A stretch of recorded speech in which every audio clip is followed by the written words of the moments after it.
Hello my dear students. तो बच्चों continue करते हैं हमारा chapter excretory products and there elimination. Last session में हमने इस चैप्टर का जो इनिशियल पार्ट है वो रिवाइज किया था। हमने पढ़ा कि पूरे एनिमल किंगडम में अगर हम देखें तो कौन कौन से ऑर्गेनिजम्स किस तरह से एक्सक्रीटरी प्रोडक्ट्स को एलिमिनेट करते हैं। इसमें एक चीज ध्यान रखना, ये जो मैंने 3 एक्सक्रीटरी प्रोडक्ट्स आपको बताए थे, ammonia, urea and uric acid, ये तीनों ही नाइट्रोजनस वेस्ट कहलाते हैं, क्योंकि आप इन तीनों के फॉर्मूला में देखेंगे नाइट्रोजन आता है और जो भी हमारी बॉडी में नाइट्रोजन से बने कंपाउंड्स हैं उन्हीं के मेटाबॉलिज्म से ये वेस्ट प्रोड्यूस होते हैं। So they are nitrogenous waste, do remember.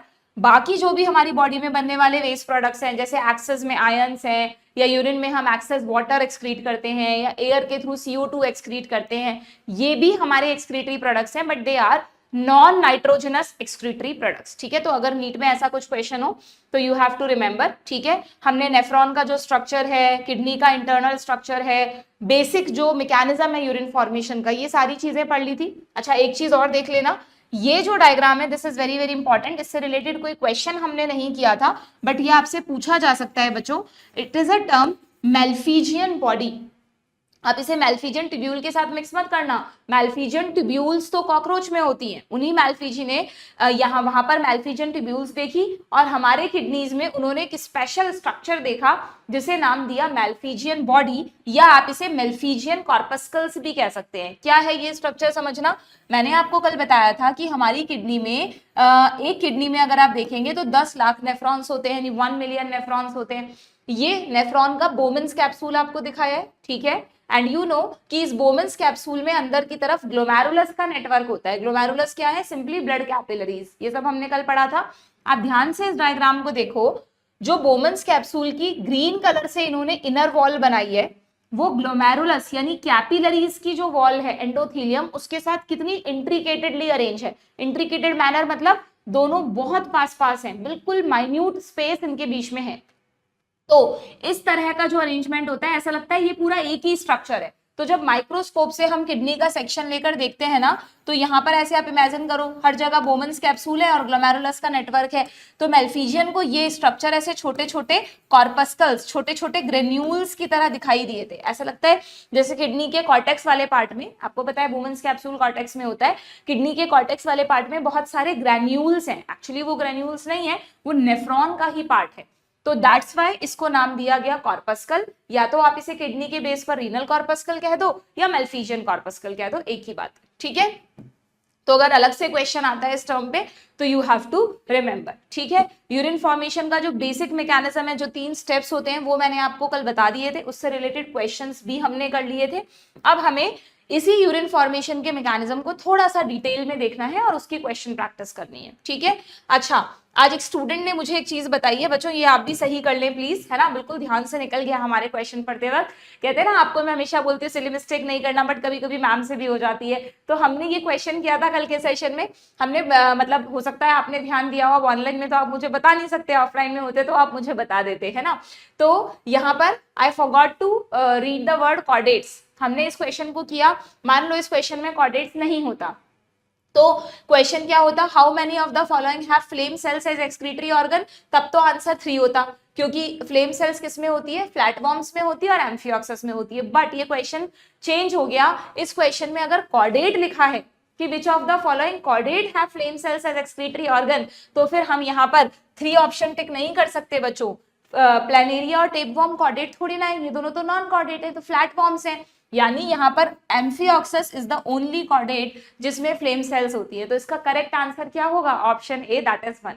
यानी अननेसेसरी अगर हम ये वाला ऑप्शन टिक करके आ गए तो हमें -5, आते जाते गलत हुआ -5, और अगर हमने ध्यान से पढ़ा तो वी गेट +4। +4 आपको पता है आपकी रैंक को इधर से उधर कर देता है। ठीक है, तो पता है नीट 2024 में कितना कंपटीशन था कि एक एक मार्क पे हजार रैंक पीछे हो रही थी बच्चों की, एक एक मार्क पे। तो 4 मार्क का मतलब 4000 रैंक आपकी आगे हो जाना, है ना, और -5 का मतलब 5000 रैंक पीछे चले जाना।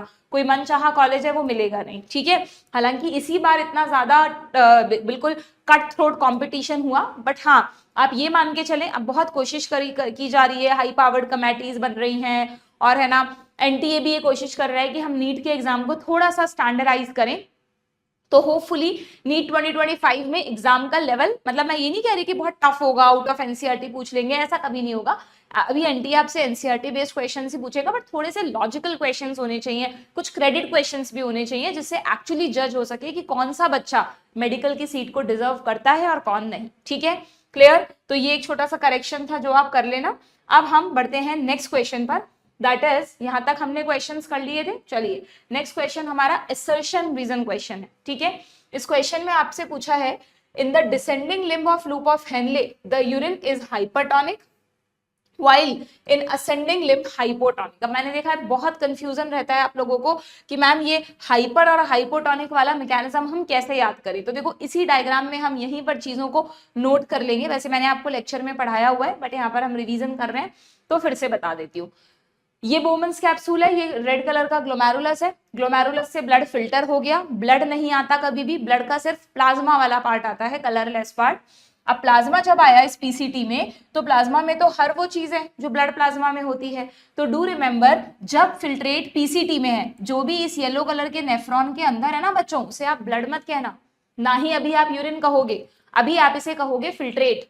ब्लड कहाँ है? अपनी ब्लड वेसल्स में, उससे जो फिल्टर होके चीजें आई हैं वो क्या है, इस पूरे में जो घूमेगा दैट इज फिल्ट्रेट। और जब वो फिल्ट्रेट यहाँ पहुंचेगा तब आप उसको कहेंगे यूरिन। ठीक है, तो आपको यहाँ पर ब्लड वेसल्स में ब्लड है, इस पूरे नेफ्रॉन के अंदर फिल्ट्रेट है, और लास्ट में जब ये फिल्ट्रेट कलेक्टिंग डक्ट के एंड पार्ट पे पहुंचेगा तब आप इसको कहेंगे यूरिन। ये टर्म्स आपको ध्यान रखनी है। ठीक है, तो अब मैं फिल्ट्रेट के कॉन्सेंट्रेशन की बात करूंगी कि फिल्ट्रेट ब्लड के कंपैरिजन में या फिल्ट्रेट खुद के कंपैरिजन में कैसे कॉन्सेंट्रेट हो रहा है, समझना। जब फिल्ट्रेट यहाँ आया पीसीटी में, तो पीसीटी, ये रहा पीसीटी, पीसीटी में जो फिल्ट्रेट है ना बच्चों, it is isotonic to blood. जो ब्लड की ऑस्मोलैरिटी होती है वही फिल्ट्रेट की होती है। हमने सीखा था लेक्चर में, ऑस्मोलैरिटी मतलब कि किसी भी सोल्यूशन में कितने सॉल्यूट्स हैं, उससे उसकी ऑस्मोलैरिटी डिसाइड होती है। जैसे जैसे सॉल्यूट बढ़ेंगे ऑस्मोलैरिटी बढ़ेगी, जैसे जैसे सॉल्यूट कम होंगे ऑस्मोलैरिटी घटेगी। ये तो आप सबको लॉजिक पता है ना कि जो ऑस्मोलैरिटी है किसी भी सोल्यूशन की, सोल्यूशन मतलब मान लो वाटर में डिसॉल्व बहुत सारी चीजें, तो ये एक सोल्यूशन है। इस सोल्यूशन की ऑस्मोलैरिटी का मतलब इसमें कॉन्सेंट्रेशन ऑफ सॉल्यूट्स जितने भी ज्यादा होंगे, जैसे अगर मेरे पास 2 बीकर्स हैं, दोनों में 1-1 लीटर पानी है, एक में मैंने 4 चम्मच चीनी डाली, एक में 10 चम्मच चीनी डाली, तो 10 चम्मच चीनी में सॉल्यूट यानी शुगर ज्यादा है ना, तो इसकी ऑस्मोलैरिटी ज्यादा कहलाएगी। यानी इसको आप कहेंगे ये कैसा है, ये हाइपरटोनिक है। ऑस्मोलैरिटी ज्यादा होने का मतलब हाइपरटोनिक। ठीक है, तो ऑस्मोलैरिटी किस पर डिपेंड करती है? It depends on the concentration of solute. अगर ये कॉन्सेंट्रेशन ऑफ सोल्यूट ज्यादा है तो आप उसे कहेंगे हाइपरटोनिक, और अगर ये कॉन्सेंट्रेशन ऑफ सोल्यूट कम है तो आप उसको कहेंगे हाइपोटोनिक। हमेशा ध्यान रखो, ये जो हाइपर और हाइपो है ये वाटर के लिए नहीं है बच्चों, आप गड़बड़ कर देते हो एग्जाम में। हाइपरटोनिक वर्ड का मतलब है सोल्यूट ज्यादा, और सोल्यूट ज्यादा का मतलब एक तरह से यहाँ पे वाटर कम है, वाटर लेस है बच्चों, और यहाँ सोल्यूट कम का मतलब कंपैरेटिवली आप देखोगे तो पानी ज्यादा है, यानी हाइपोटोनिक आप कहते हैं जो मोर डाइल्यूटेड होता है उसको, और हाइपरटोनिक किसको कहते हैं? जो कॉन्सेंट्रेटेड सोल्यूशन होता है। हमेशा ध्यान रखो, एक कॉन्सेंट्रेटेड सोल्यूशन का मतलब है सोल्यूट ज्यादा होना, ऐसे कॉन्सेंट्रेटेड सोल्यूशन को आप हाइपरटोनिक कहेंगे, यानी उसमें फ्री वाटर मॉलिक्यूल्स कम है। वाटर तो दोनों में 1-1 लीटर है, फिर आप कहेंगे मैम ये कम ज्यादा पानी से क्या मतलब है? तो जो फ्री मॉलिक्यूल्स हैं वाटर के, वो कहां पर कम है कहां पर ज्यादा, उसके बेसिस पर आप देख सकते हो। ठीक है, तो डू रिमेंबर दीज टर्म्स। इनमें अगर आप ये टर्म्स अगर क्लियर नहीं है ना, तो फिर ये कॉन्सेप्ट समझ में नहीं आने वाला। ठीक है, तो मैं कह रही हूं कि जब फिल्ट्रेट पीसीटी में है तो it is isotonic to blood. किसके लिए लिख रही हूं मैं? फिल्ट्रेट के लिए। बट जैसे जैसे पीसीटी में से ये फिल्ट्रेट गुजरेगा ना बच्चों, मैंने आपको बताया था क्या, PCT is the site of maximum absorption, reabsorption. जितने भी न्यूट्रिएंट्स गलती से यहाँ फिल्टर हो गए हैं ना, लगभग मान के चलो 100% न्यूट्रिएंट्स यहाँ पर रीएब्जॉर्ब कर लेता है ब्लड, क्योंकि बॉडी क्यों चाहेगी कि न्यूट्रिएंट्स यूरिन के थ्रू बॉडी से बाहर निकले, तो न्यूट्रिएंट्स का लगभग 100% रीएब्जॉर्प्शन पीसीटी में हो जाता है। डू रिमेंबर, ठीक है। इसके अलावा पीसीटी में वाटर का भी रीएब्जॉर्प्शन होता है, प्लस सॉल्यूट्स में आयंस का भी रीएब्जॉर्प्शन होता है। मेनली कौन कौन से आयंस रीएब्जॉर्ब होते हैं? बाइकार्बोनेट, सोडियम क्लोराइड, है ना, sodium ions, chloride ions, bicarbonate ions, ये सब रीएब्जॉर्ब हो रहे हैं। ठीक है, देन अब यहाँ पर जब रीएब्जॉर्प्शन चलेगा और धीरे धीरे फिल्ट्रेट आगे बढ़ेगा, तो अब फिल्ट्रेट कहाँ आ गया देखना, ये क्या है पूरा loop of Henley, this is descending limb and this is ascending limb. Ascending limb थोड़ा सा नीचे से नैरो है तो थिन, फिर थोड़ा ब्रॉड हो गया तो थिक, ठीक है, बट चलेगा, आप थिन थिक में ज्यादा आपसे नहीं पूछते, आप तो पूरे को असेंडिंग लिम्ब मान के चलो। अब देखना वेरी वेरी इंपॉर्टेंट, यहां पर सबसे ज्यादा कंफ्यूजन होता है कि जब ये नीचे की तरफ आता है ना फिल्ट्रेट, तो डू रिमेंबर जो डिसेंडिंग लिम्ब है it is permeable for water only, permeable for water only, यानी जब फिल्ट्रेट इससे गुजरेगा तो सिर्फ किसका रीएब्जॉर्प्शन होगा, सिर्फ वाटर का ही रीएब्जॉर्प्शन होगा बच्चों। इस पूरे दौरान ions can't be reabsorb, solutes नहीं निकाल सकते, क्योंकि सोल्यूट्स के लिए नेचर ने डिसेंडिंग लिम्ब को परमिएबल ही नहीं बनाया, it is impermeable for solute, permeable for water only and impermeable for solutes. Do remember, solutes में mainly NaCl, impermeable for NaCl, ये आपको याद रखना ही रखना है। और इसको याद रखने की बहुत आसान ट्रिक है, पानी का झरना नीचे की तरफ बहता है ना, झरना नीचे बहता है, तो सिंपली जब फिल्ट्रेट नीचे की तरफ आ रहा है तो उसमें से पानी के छींटे उड़ रहे हैं, यानी उसमें से पानी रीएब्सॉर्ब हो रहा है, नथिंग एल्स, ठीक है, तो आप कभी नहीं भूलोगे। अब तुम खुद मुझे बताओ कि अगर फिल्ट्रेट लगातार नीचे बढ़ रहा है और उसमें से वाटर के मॉलिक्यूल्स को निकाला जा रहा है, तो एक तरह से वाटर कम हो रहा है। अगर वाटर कम हो रहा है तो क्या मैं ऐसा कह सकती हूँ कि जब फिल्ट्रेट यहां पहुंचेगा तो it become hypertonic, it become hypertonic. क्यों हाइपरटोनिक हुआ, या तो हाइपरटोनिक होता है सोल्यूट्स को आप ऐड कर देते, आप ऐड नहीं कर रहे, आप उसमें से फ्री वाटर मॉलिक्यूल्स को लगातार निकाले जा रहे हो, तो वाटर की कॉन्सेंट्रेशन कम हो गई, यानी कि वो कैसा फिल्ट्रेट, वो सोल्यूशन कैसा हो गया, हाइपरटोनिक, ठीक है। तो बहुत आसान है क्या याद रखना कि डिसेंडिंग लिम्ब में फिल्ट्रेट हाइपरटोनिक हो जाता है। क्यों हो जाता है, क्योंकि वो पानी कम हो जाता है। पानी कम क्यों हो जाता है, क्योंकि पानी का रीएब्जॉर्प्शन हो रहा है, ठीक है। अब फिल्ट्रेट आगे बढ़ गया, असेंडिंग लिम्ब में ध्यान रखो, चाहे थिन हो चाहे थिक, असेंडिंग लिम्ब में NaCl लगातार रीएब्जॉर्ब हो रहा है, यानी जस्ट उल्टा कर दो, जो असेंडिंग लिम्ब है it is permeable for NaCl। अब नेचर ने कहा कि यार थोड़ा सा क्या करो, इसको बहुत सारा पानी निकाल लिया। वैसे तो यूरिन फॉर्मेशन का पर्पस आपको पता है क्या, कि जितना हो सके पानी को बचाना, पर इतना हाइपरटोनिक हो गया ये कि जब ये इससे गुजरेगा आप इसमें से पानी निकाल ही नहीं सकते। अब एक तरह से फ्री मॉलिक्यूल्स ऑफ वाटर बचे ही नहीं उसके अंदर, अभी जितने भी वाटर है उनको NaCl ने पकड़ा हुआ है, सोल्यूट्स ने पकड़ा हुआ है। तो क्या होगा, तो अब नेचर ने कहा एक काम करते हैं कि भाई इसको ना वाटर के लिए इम्परमिएबल कर दो, थोड़ी देर के लिए पानी निकालना बंद कर दो और सोल्यूट्स को निकालो बाहर, ठीक है।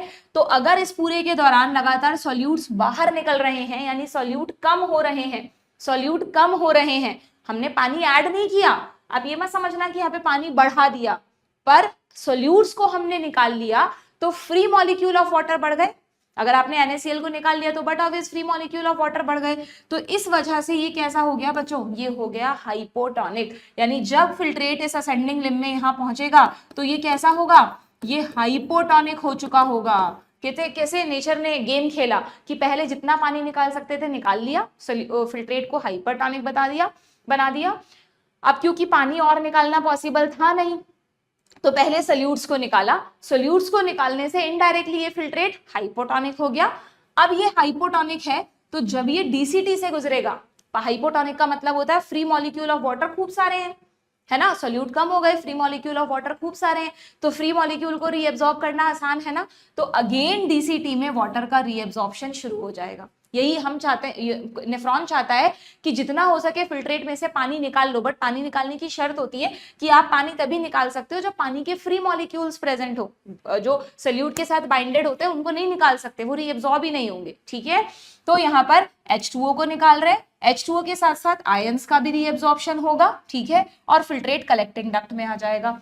कलेक्टिंग डक्ट में अगेन वाटर का ही रीएब्जॉर्प्शन चलता रहेगा, कब तक, तब तक जब तक कि यहां पर जब ये पहुंचता है ना फिल्ट्रेट, अगेन ये हाइपरटोनिक ना हो जाए, क्योंकि बट ऑब्वियस ना नेफ्रॉन का काम है पानी को निकालते रहो, जितना पॉसिबल है रीएब्जॉर्प्शन कर लो पानी का। तो पहले यहाँ पर हाइपोटोनिक हो गया था, अब यहाँ पर फिर से पानी निकाला, पानी निकालने का मैकेनिज्म चालू है, और यहाँ तक पहुंचते पहुंचते जब ये इतना हाइपरटोनिक हो जाए कि अब इसमें से और पानी निकालना पॉसिबल नहीं है, यानी यूरिन बन के तैयार है, now this urine will be transferred into minor calyx, major calyx, pelvis, ureter and urinary bladder, ठीक है।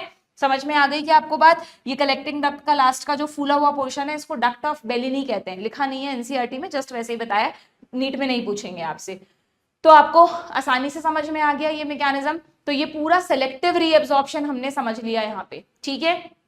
अब मुझे नहीं लगता आप इसके क्वेश्चंस गलत करेंगे। अब देखो, अब आप इजीली इसके क्वेश्चंस कर सकते हो कि ये बोल रहा है कि जब डिसेंडिंग लिम्ब में है तो यूरिन इज हाइपरटोनिक। हालांकि देखा जाए ना तो इनको यूरिन वर्ड नहीं लिखना चाहिए, यहाँ पर मीनिंग वही है, बट इनको फिल्ट्रेट लिखना चाहिए। हम इस क्वेश्चन को फिल्ट्रेट करके करेंगे, ठीक है।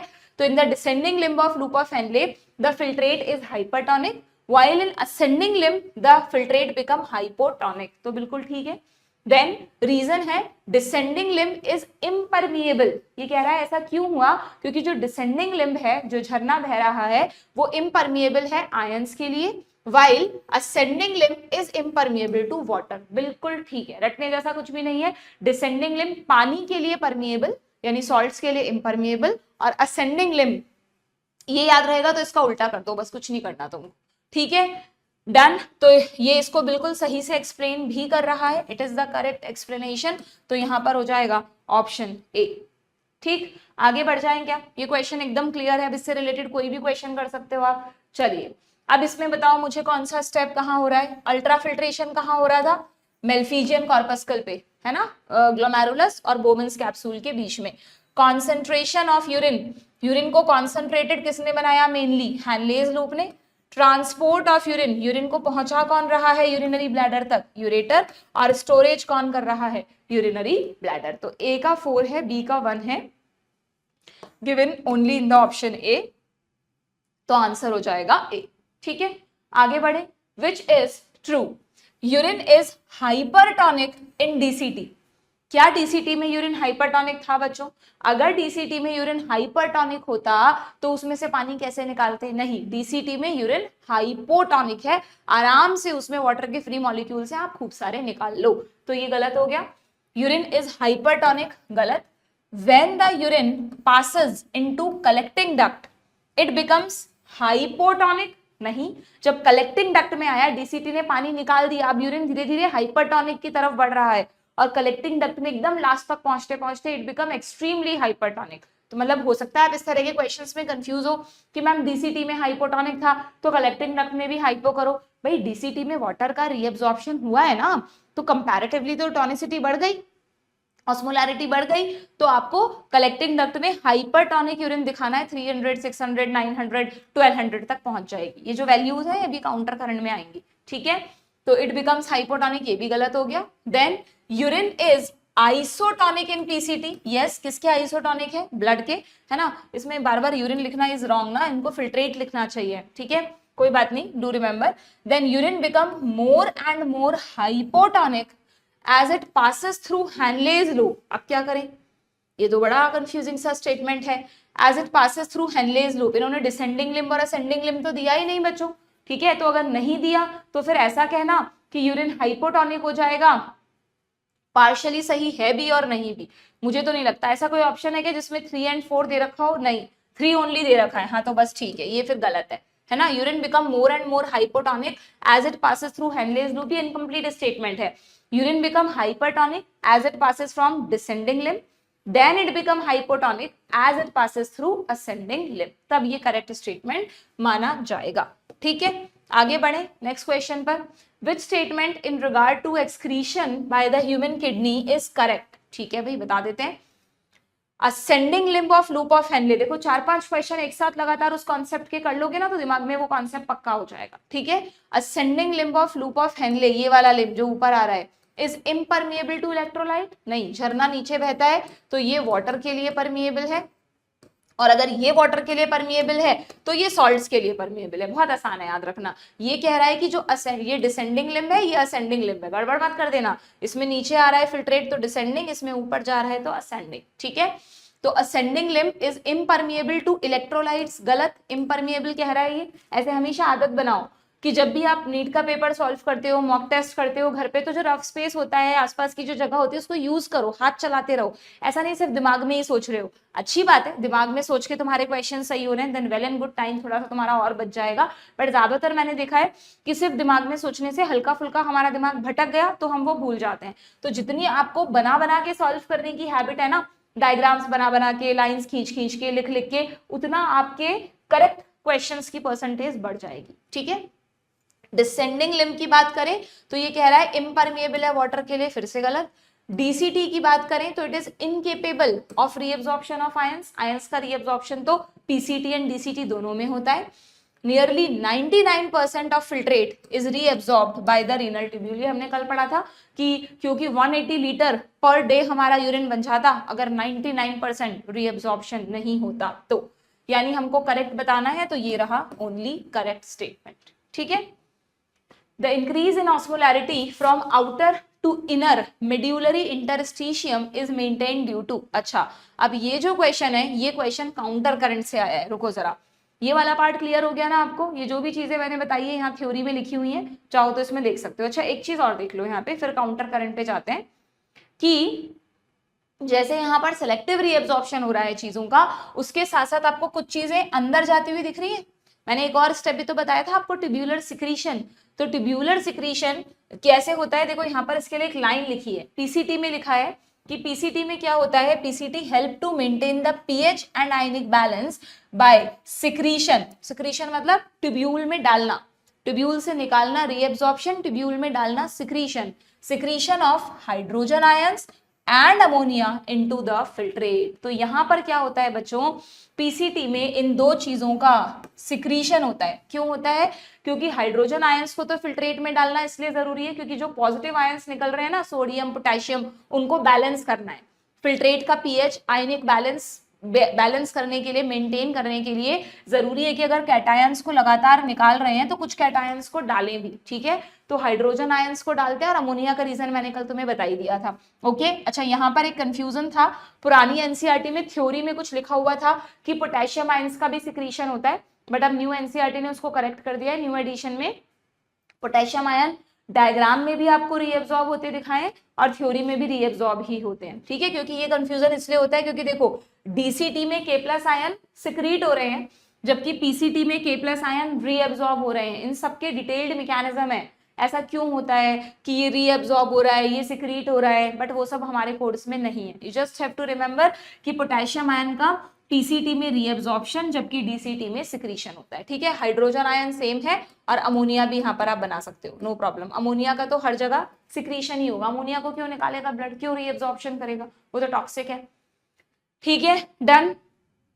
तो सिक्रीशन में आपको ध्यान रहेगा किसका होता है। और देखो एक और इंटरेस्टिंग सी बात है कि अगर आपसे पूछा जाए which is the site of minimum reabsorption, PCT, Henle loop और डीसीटी में से मिनिमम रीअब्सॉर्प्शन कहाँ हो रहा है, तो आपको पता है उसका आंसर क्या है? उसका आंसर है हेनले लूप। क्योंकि हेनले लूप में या तो सिर्फ वाटर का या तो सिर्फ आयंस का हो रहा है, जबकि पीसीटी और डीसीटी में डायग्राम से आपको दिख रहा होगा सब चीजों का रीअब्सॉर्प्शन चल रहा है। तो अगर आपसे पूछ ले मिनिमम साइट ऑफ रीअब्सॉर्प्शन, तब आपका आंसर होगा हेनले लूप, ये दे रखा। उसमें भी अगर पूछे तो असेंडिंग लिम्ब। ठीक है, जबकि क्योंकि डिसेंडिंग में खूब सारा वाटर रीअब्सॉर्ब हुआ। ठीक है, और अगर मैक्सिमम साइट मतलब मैक्सिमम रीअब्सॉर्प्शन की साइट पूछेंगे तो आपका आंसर होगा पीसीटी। ठीक है, डन। कोई कंफ्यूजन तो नहीं है और कोई पॉइंट तो नहीं है जो बताने से रह गया हो? हाँ, एक चीज और है, वेरी वेरी इंपॉर्टेंट। डीसीटी में एक वर्ड लिखा है बच्चों, कंडीशनल रीअब्सॉर्प्शन। किसका कंडीशनल रीअब्सॉर्प्शन? सोडियम आयंस और वाटर का। इसका क्या मतलब है ये तुम्हें यहाँ पर मेंशन भी करना है, क्वेश्चन भी पूछते हैं, लेक्चर में भी बता रखा है मैंने कि डीसीटी में ये जो रीअब्सॉर्प्शन चल रहा है, नॉट ओनली यहाँ पर बल्कि कलेक्टिंग डक्ट में भी जो वाटर का रीअब्सॉर्प्शन होता है, ये सब कहलाते हैं कंडीशनल रीअब्सॉर्प्शन। क्यों है ये कंडीशनल रीअब्सॉर्प्शन? क्योंकि ध्यान रखना कि इन दोनों जगहों पर वाटर तब ही रीअब्सॉर्ब होगा जब in presence of ADH. Hypothalamus से एक हार्मोन, हाइपोथैलेमस ने पिट्यूटरी ग्लैंड में एक हार्मोन स्टोर किया था, एंटी डायूरेटिक हार्मोन, है ना। तो ये हार्मोन जब आएगा, अगर बॉडी को इतनी ज्यादा पानी की जरूरत है ना कि भाई आप बहुत ज्यादा पानी बचाओ, तब जाके बॉडी सिग्नल्स भेजेगी। पूरा मैकेनिज्म होता है, रेगुलेशन में हम रिवाइज करेंगे इसी चैप्टर में। एडीएच आएगा, यहाँ पर सब जगह सेल्स पर एडीएच के रिसेप्टर्स होते हैं, अगर वहां एडीएच प्रेजेंट है तो ही ये वाटर का रीएब्जॉर्प्शन होगा। तो ये कैसा बन गया, कंडीशनल रीएब्जॉर्प्शन बन गया। प्लस एक और हार्मोन यहाँ पर काम करता है, एल्डोस्टेरॉन। किडनी के ही रेगुलेशन में हम रास मैकेनिज्म पढ़ते हैं, जिसने नहीं पढ़ रखा चैप्टर उसको ये रिवीजन कुछ समझ नहीं आएगा। आप ये मत सोचना हमने चैप्टर मिस कर दिया, कॉन्सेप्ट नहीं पढ़े, सीधा मैम के साथ क्वेश्चन प्रैक्टिस कर लेते हैं और हम तो 360 आउट ऑफ 360 ले आएंगे। हो ही नहीं सकता, इम्पॉसिबल है। पहले सीक्वेंस वही है पढ़ने की, पहले चैप्टर पढ़ो टीचर के साथ, प्रॉपर्ली नोट्स बनाओ, उसमें अपने दिमाग में मगअप करो चीजों को कि अच्छा कौन सी चीज कैसे है, समझो, खुद से अंडरस्टैंड करो, फिर क्वेश्चन प्रैक्टिस करो, तब जाके ही आप उस चैप्टर इस टॉपिक को समझ पाओगे। ठीक है, तो मैंने रेगुलेशन में अच्छे से बता रखा है। रास में एल्डोस्टेरॉन, एल्डोस्टेरॉन आपको पता है सोडियम एंड वाटर का रीएब्जॉर्प्शन करता है। तो डू रिमेंबर, इन दोनों जगह कंडीशनल रीएब्जॉर्प्शन होता है दो हार्मोन्स की प्रेजेंस में। जितना ज्यादा एडीएच और एल्डोस्टेरॉन होंगे उतना ज्यादा वाटर एंड सोडियम रीएब्सॉर्ब होगा, जितने कम होंगे उतना कम रीएब्सॉर्ब होगा।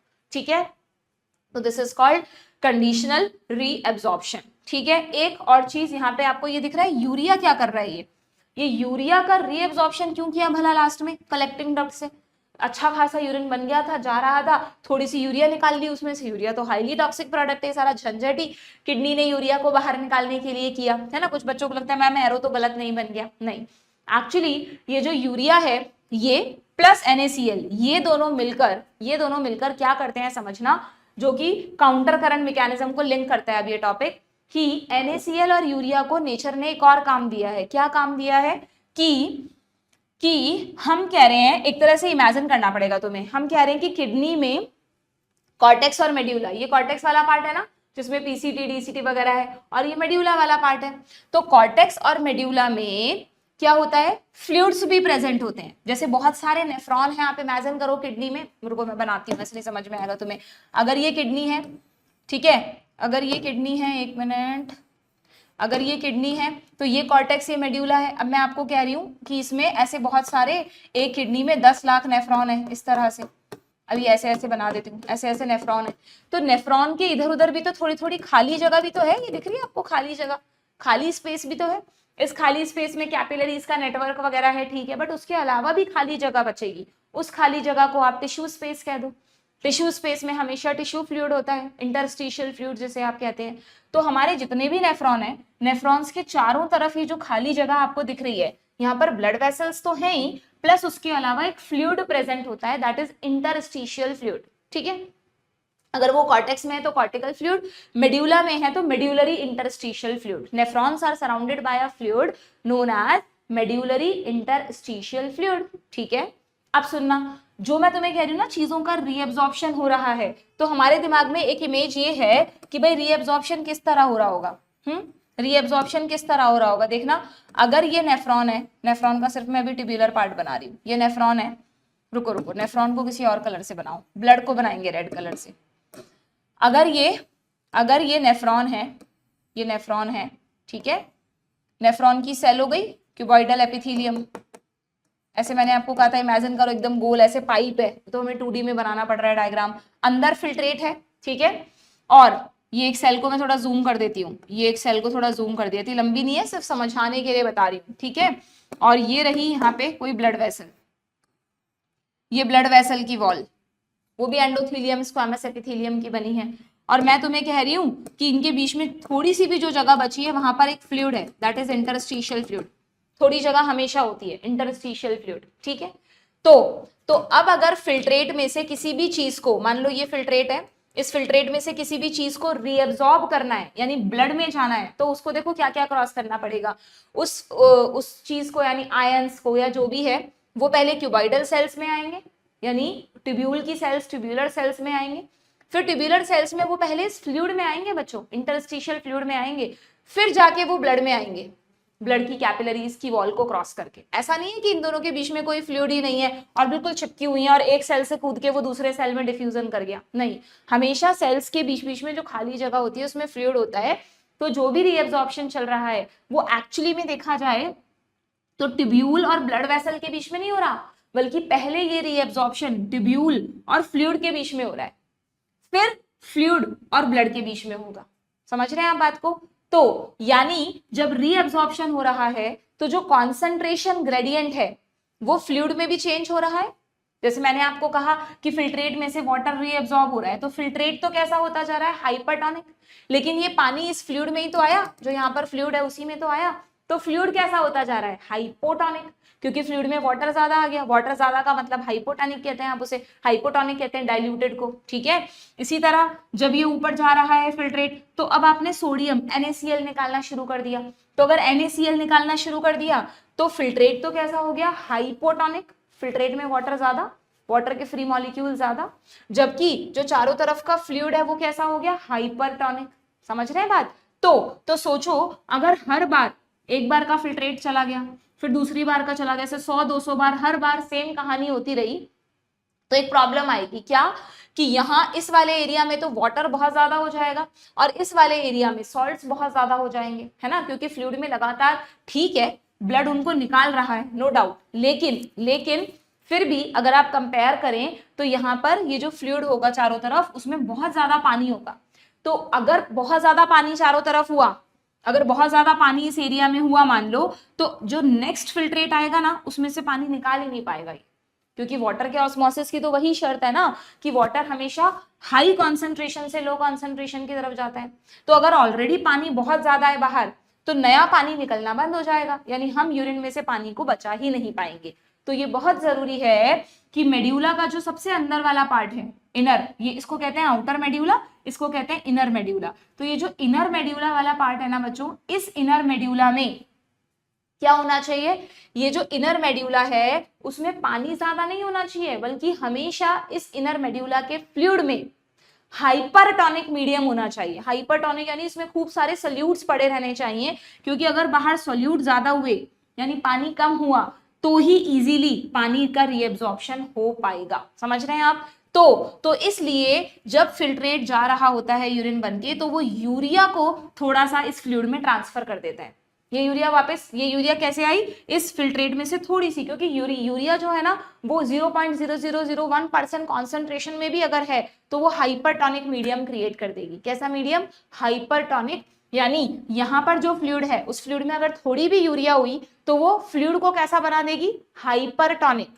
पानी किस तरफ जाता है हमेशा, हाइपरटोनिक की तरफ, जहां सोल्यूट कम होते हैं। ठीक है, इस बात को सिर्फ वही बच्चा समझ पा रहा होगा जिसकी ऑस्मोसिस पे अच्छी तरह पकड़ है। ऑस्मोसिस के सारे कॉन्सेप्ट्स आपको आते हैं, मैंने लेक्चर में समझाए हैं और अभी भी बता दिया ब्रीफ में हाइपर हाइपो क्या होता है। अगर तुम भूल रहे हो हाइपर हाइपो तो तुम्हें ये सब कुछ नहीं समझ में आने वाला। ठीक है, क्लियर है। तो इसलिए यहाँ पर इसने थोड़ी सी यूरिया का रीएब्जॉर्प्शन किया, प्लस यहाँ पर लगातार NaCl भी बाहर निकाले जा रहे हैं, क्योंकि NaCl और यूरिया मिलकर मेड्यूला के सबसे इनर फ्लूइड की हाइपरटोनिसिटी को मेंटेन करते हैं। और ये हाइपरटोनिसिटी क्यों जरूरी है, जिससे वाटर का रीएब्जॉर्प्शन प्रॉपर्ली चलता रहे, आगे जाकर रुके नहीं। ठीक है, एग्जैक्टली यही चीज इस काउंटर करंट मैकेनिज्म में समझाई है। मैं पूरा दोबारा एक्सप्लेन नहीं करूंगी, हमें क्वेश्चंस भी करने, पूरा एक्सप्लेनेशन में टाइम चला गया आज हमारा, कोई बात नहीं। बट आपको ये बात ध्यान रखनी है कि यहाँ पर आपको ये फिल्ट्रेट दिखाया है, देखो फिल्ट्रेट की ऑस्मोलैरिटी देखो 300, ब्लड की भी 300 होती है, ध्यान रखना। तो आइसोटोनिक है, फिर धीरे धीरे नीचे की तरफ देखो बढ़ता जा रहा है क्योंकि पानी निकल रहा है, 1000 1200 हाइपरटोनिक हो गया। फिर वापस जब ऊपर गया तो NaCl निकल रहा है तो हाइपोटोनिक होता गया, 300 से घट के सिर्फ 200 रह गई। फिर इसमें से वाटर का रीअब्जॉर्प्शन हुआ, सॉल्ट्स का हुआ, लगातार पानी का चल रहा है। तो यहाँ पहुंचते पहुंचते, यहाँ पर लिख लेना आप, यहाँ पहुंचते पहुंचते वापस से यूरिन की ऑस्मोलैरिटी हो जाती है 1200। ठीक है, ये 300, ये लगभग 400, यहाँ पर लगभग 600, वही 900 और यहाँ 1200। यानी जब हमारा फिल्ट्रेट इनिशियली बना था तो 300 ऑस्मोलैरिटी थी और अब कितनी हो गई है 1200। तो हमारा यूरिन कितने टाइम्स कॉन्सेंट्रेटेड हो गया, 4 टाइम्स। यहाँ पर ऑस्मोलैरिटी थी 300। सोचो अगर नेफ्रॉन में ये सब नहीं होता, सीधा इस फिल्ट्रेट को बॉडी से बाहर निकाल देते तो हमारा कितना सारा वाटर लॉस हो जाता। नेफ्रॉन ने कितनी जगह पर पानी को बचाया, PCT में लिया, डिसेंडिंग लिम्ब में लिया, DCT में लिया, कलेक्टिंग डक्ट में खींचा, तो ये सारा पानी वेस्ट हो जाता बॉडी से। तो एक तरह से ये सब नेचर ने क्यों बनाया है, फॉर कंजर्वेशन ऑफ वाटर। जो यूरिन की ऑस्मोलैरिटी 300 होती है, अगर वो डायरेक्ट चला जाता, उसकी ऑस्मोलैरिटी नेफ्रॉन ने मेहनत करके चेंज कर दी, कितनी कर दी, 4 टाइम्स ज्यादा कॉन्सेंट्रेटेड बना दिया यूरिन को। ठीक है, तो आपको ये भी क्वेश्चन अभी आएगा, देखना कि यूरिन इनिशियल फिल्ट्रेट से कितना टाइम कॉन्सेंट्रेटेड होता है, तो it is 4 times concentrated, 4 times concentrated, ठीक है, जिसमें इसकी हेल्प करता है यही पूरा मैकेनिज्म जो अभी अभी मैंने आपको समझाया। काउंटर करंट क्यों बोलते हैं इसको, क्योंकि जैसे जैसे फिल्ट्रेट में से चीजों का रीअब्जॉर्प्शन हो रहा है वैसे वैसे ब्लड उसे लेता जा रहा है क्या, दिस इज वासा रेक्टा। वासा रेक्टा आपको ध्यान है, यू शेप कैपिलरी, ये यहाँ नहीं होती, ये इसके पैरेलल होती है, पर आपको समझाने के लिए यहाँ बनाई है, ठीक है। ये ब्लड यहाँ से ऐसे इसमें ब्लड आ रहा है और ब्लड ऐसे घूमते हुए निकलेगा, यहाँ से घूमते हुए इधर निकलेगा, तो वासा रेक्टा में ये डिसेंडिंग लिम्ब बन जाता है और ये असेंडिंग लिम्ब बन जाता है। ये वासा रेक्टा का डिसेंडिंग लिम्ब है, यहाँ पे ब्लड ऊपर जा रहा है तो असेंडिंग लिम्ब है। जबकि फिल्ट्रेट के लिए ये वाला जिसमें फिल्ट्रेट नीचे जा रहा है, ये फिल्ट्रेट के लिए क्या है, डिसेंडिंग लिम्ब है और ये असेंडिंग लिम्ब है, ठीक है। वही सब कुछ पढ़ा रखा है मैंने। प्लीज इस चैप्टर को तुम एक बार जरूर लेक्चर से देख लो, वरना तुम हमेशा उलझते रहोगे। जब तक तुम्हारा फर्स्ट से लेकर लास्ट तक इस चैप्टर के कॉन्सेप्ट्स क्लियर नहीं होंगे ना, तब तक ये चैप्टर नहीं समझ में आता बच्चों, ठीक है। क्लियर है क्या। और अगर आपसे पूछें कि काउंटर करंट क्यों कहते हैं, इसको इसीलिए कहते हैं क्योंकि एक में जो डायरेक्शन है वो उसके पैरेलल लूप में ऑपोजिट है ना। यहाँ पर अगर इसमें नीचे है तो इसमें ऊपर है, इसमें नीचे है तो इसमें ऊपर है। काउंटर करंट, एक करंट यानी एक फ्लो जो काउंटर डायरेक्शन में हो रहा है। तो अगर आपसे पूछें कि इस काउंटर करंट को कौन मेंटेन करता है, तो दो चीजें, एक तो NaCl और एक यूरिया, क्योंकि इस काउंटर करंट का मेन पर्पज है, देखो ये रही ऑस्मोलैरिटी, ये फ्लूइड की ऑस्मोलैरिटी है बच्चों, ये इंटरस्टिशियल फ्लूइड की ऑस्मोलैरिटी है। कॉर्टेक्स वाले पार्ट में 300 ऑस्मोलैरिटी रहती है, आउटर मेड्यूला में 600 हो जाती है, इनर मेड्यूला में 900, और सबसे अंदर मैंने कहा ना इनर मेड्यूला कैसा होना चाहिए, इनर मेड्यूला का जो फ्लूइड है वो हमेशा हाइपरटोनिक रहना चाहिए, जिससे लगातार वाटर का रीअब्जॉर्प्शन होता रहे। तो वो कौन मेंटेन करता है, दो चीजें मेंटेन करती हैं, एक तो यूरिया और एक NaCl, ठीक है। कैसे करती हैं, क्या करती हैं, वो सबके लिए एक बार लेक्चर देख लेना, यहाँ पर लिखा हुआ है। क्लियर। ये देखो ये लिखा हुआ कि human kidneys produce nearly 4 times concentrated urine than initial filtrate, ठीक है। ह्यूमन किडनीज कैन प्रोड्यूस, क्योंकि ये जो मैकेनिज्म है बच्चों ये सिर्फ मैमल्स में होता है। ये जो काउंटर करंट मैकेनिज्म है ये रेप्टाइल्स, बर्ड्स वगैरह के किडनीज में नहीं होता, this is present only in the mammals for conservation of water. देखो इमेजिन करो अगेन, रेप्टाइल्स और बर्ड्स में तो यूरिक एसिड निकलता है ना, यूरिक एसिड ऑलरेडी सब बहुत कम पानी का लॉस करता है। मैमल्स में यूरियोटेलिक मोड है, क्योंकि यूरिया की मीडियम टॉक्सिसिटी है, तो रेप्टाइल और बर्ड्स के कंपैरिजन में हम ज्यादा पानी लॉस कर रहे थे। तो हमें एक ऐसे मैकेनिज्म की जरूरत है जो वाटर का कंजर्वेशन करे, तो हमें नेचर ने किडनीज में दे दिया काउंटर करंट मैकेनिज्म, ठीक है। अब तुम कर लो क्वेश्चन, क्या पूछा है, the increase in osmolarity from outer to inner medulla, जैसे जैसे आप अंदर की तरफ जाएंगे ऑस्मोलैरिटी इंक्रीज होती जाएगी, और इस इंक्रीज ऑस्मोलैरिटी को कौन मेंटेन करता है, देखना, close proximity between Henle loop and Vasa रेक्टा। Yes, Henle loop और वासा रेक्टा एकदम पैरेलल होते हैं और चीजों का रीअब्जॉर्प्शन करते रहते हैं। काउंटर करंट बिल्कुल इसी का ही दूसरा पार्ट है। Selective secretion of bicarbonates and hydrogen ions in PCT, नहीं ये एक में है, ये एक पार्ट है। पहली बात तो बाइकार्बोनेट्स का सिक्रीशन नहीं रीअब्जॉर्प्शन होता है, तो ये वैसे ही गलत हो गया। देन हायर ब्लड प्रेशर, ना इसका कोई लिंक ही नहीं है यहाँ पर, तो यहाँ पर ऑप्शन क्या आया, ये रहा option D, first and second, ठीक है। Next, which hormone is correctly paired with its function, ठीक है भाई। अच्छा अब ये रेगुलेशन आ गया, ये हो गया आपका, ठीक है। काउंटर करंट पे बहुत ज्यादा क्वेश्चन नहीं बनते, बहुत कॉम्प्लिकेटेड एक्चुअली ना, एक्सक्रीटरी सिस्टम की जो अंदर वाले डिटेल वाले पॉइंट्स हैं इनको समझने में बहुत अच्छे से मतलब आपको समझना पड़ेगा, कॉन्सेप्ट में जाना पड़ेगा। मैं तो ये सजेस्ट करूंगी कि समझो, ऑलरेडी सिलेबस इतना कम है, उसमें भी तुम कह दो मैम हमसे ये नहीं हो रहा हम छोड़ दें, फिर क्या तुम्हारे अंदर पैशन है नीट के लिए तैयारी करने का, फिर मेडिकल में भी ऐसे कहोगे हमें ये बीमारी समझ में नहीं आती हम इसका इलाज नहीं करेंगे, ऐसा थोड़ी ना होता है ना। तो वैसे ही सिलेबस रिड्यूस है, कोशिश यही करनी है कि तुम्हें सब कुछ पढ़ना है, बट फिर भी एक्सक्रीटरी सिस्टम के लिए मैं ये कहूंगी कि अगर बहुत कोशिश कर ली तुमने फिर भी तुम्हें नहीं समझ में आ रहा, क्वेश्चन गलत हो रहे हैं काउंटर करंट से रिलेटेड, मैकेनिज्म से रिलेटेड, तो कोई बात नहीं, मुश्किल से 2-3 साल में कोई एक क्वेश्चन पूछते हैं इसके काउंटर करंट पर, वो भी मुश्किल से, तो नहीं आ रहा तो जस्ट लेट इट बी, जो ऊपर ऊपर के पॉइंट्स बताए मैंने बस वो याद रखना, ठीक है। हाँ मैम पहली वाली सजेशन नहीं सुनी हमने, तो दूसरी अपनाएंगे हम, है ना। चलिए अब आ जाते हैं हम, जैसे नेचर ने हमारी किडनीज के मैकेनिज्म को इतना मतलब कॉम्प्लिकेटेड बनाया है, इतना सारी चीजें बनाई हैं, वैसे ही नेचर ने हमारी किडनीज को रेगुलेट करने के लिए भी 3 मैकेनिज्म्स हमको दिए हैं। तीनों मैकेनिज्म बहुत अच्छा फ्लो चार्ट्स वगैरह के थ्रू मैंने लेक्चर में पढ़ा रखे हैं, ठीक है। यहाँ पर सिर्फ ब्रीफ दे रही हूँ। जो पहला मैकेनिज्म है वो होता है एडीएच हार्मोन की वजह से। एडीएच हार्मोन का दूसरा नाम आपको याद रखना है वैसोप्रेसिन। वैसोप्रेसिन क्योंकि ये ब्लड वेसल्स को प्रेस करता है, वैसो यानी ब्लड वेसल्स को कॉन्स्ट्रिक्ट करता है, इसलिए इसको वैसोप्रेसिन कहते हैं। वाजो कॉन्स्ट्रिक्टर है ये एक तरह का। क्या है? कोई भी हार्मोन जो हमारी ब्लड वेसल्स को कॉन्स्ट्रिक्ट करेगा उसे कहेंगे वाजो कॉन्स्ट्रिक्टर। और जब भी हमारे बॉडी की ब्लड वेसल्स कॉन्ट्रैक्ट होंगी बच्चों, तो बट ऑब्वियस हमारा ब्लड प्रेशर बढ़ेगा। ये लिंक्ड कॉन्सेप्ट है, you have to remember this, ठीक है। एडीएच कहाँ से आया? सबको पता है ब्रेन में हाइपोथैलेमस होता है, हाइपोथैलेमस के नीचे एक छोटी सी मटर के दाने जितनी पिट्यूटरी ग्लैंड होती है ना। तो अगर ये हाइपोथैलेमस है, ये पिट्यूटरी ग्लैंड है। पिट्यूटरी ग्लैंड में भी एक एंटीरियर लोब होता है, एक पोस्टीरियर होता है। एंटीरियर अपने हार्मोन्स खुद बनाता है, पोस्टीरियर 2 हाइपोथैलेमिक हार्मोन्स को स्टोर करता है, एडीएच एंड ऑक्सीटोसिन। तो उसमें से ये एडीएच की बात हो रही है। इसका नाम वैसा ही काम, नाम क्या है? Anti diuretic hormone. ये बहुत कंफ्यूज होता है, तुम लोगों को बहुत कंफ्यूजिंग होता है तुम्हारे लिए कि एंटी डायूरेटिक, इसमें तुमको पहले डायूरेटिक वर्ड याद रखना है। डायूरेसिस डाइल्यूट से बना है, डाइल्यूट डायूरेसिस मतलब अगर यूरिन ज्यादा डाइल्यूटेड है, यूरिन में पानी बहुत ज्यादा है, तो आप ऐसे यूरिन को कहेंगे डायूरेटिक्स। जैसे हम कॉफी वगैरह ज्यादा पीते हैं या जो लोग अल्कोहल ज्यादा लेते हैं, अल्कोहल, कॉफी, इन सबको डायूरेटिक्स बोलते हैं बच्चों। ये हमारे यूरिन आउटपुट को बढ़ा देते हैं, ठीक है, जो भी बॉडी में इनका एक्शन होता है उसकी वजह से। तो डायूरेटिक्स का मतलब यूरिन में पानी ज्यादा, डायूरेटिक्स का मतलब increase water in urine. Diluted urine को क्या कहते हैं? जो भी सब्सटेंस हमारे यूरिन को डाइल्यूट कर दे वो एक डायूरेटिक है। अब इस हार्मोन का नाम क्या है? Anti diuretic. आप क्या करते हो एग्जाम में? एंटी डायूरेटिक हार्मोन क्या करता है कि ये यूरिन से वाटर रीअब्जॉर्प्शन को कम कर देता है। कैसे कम करेगा?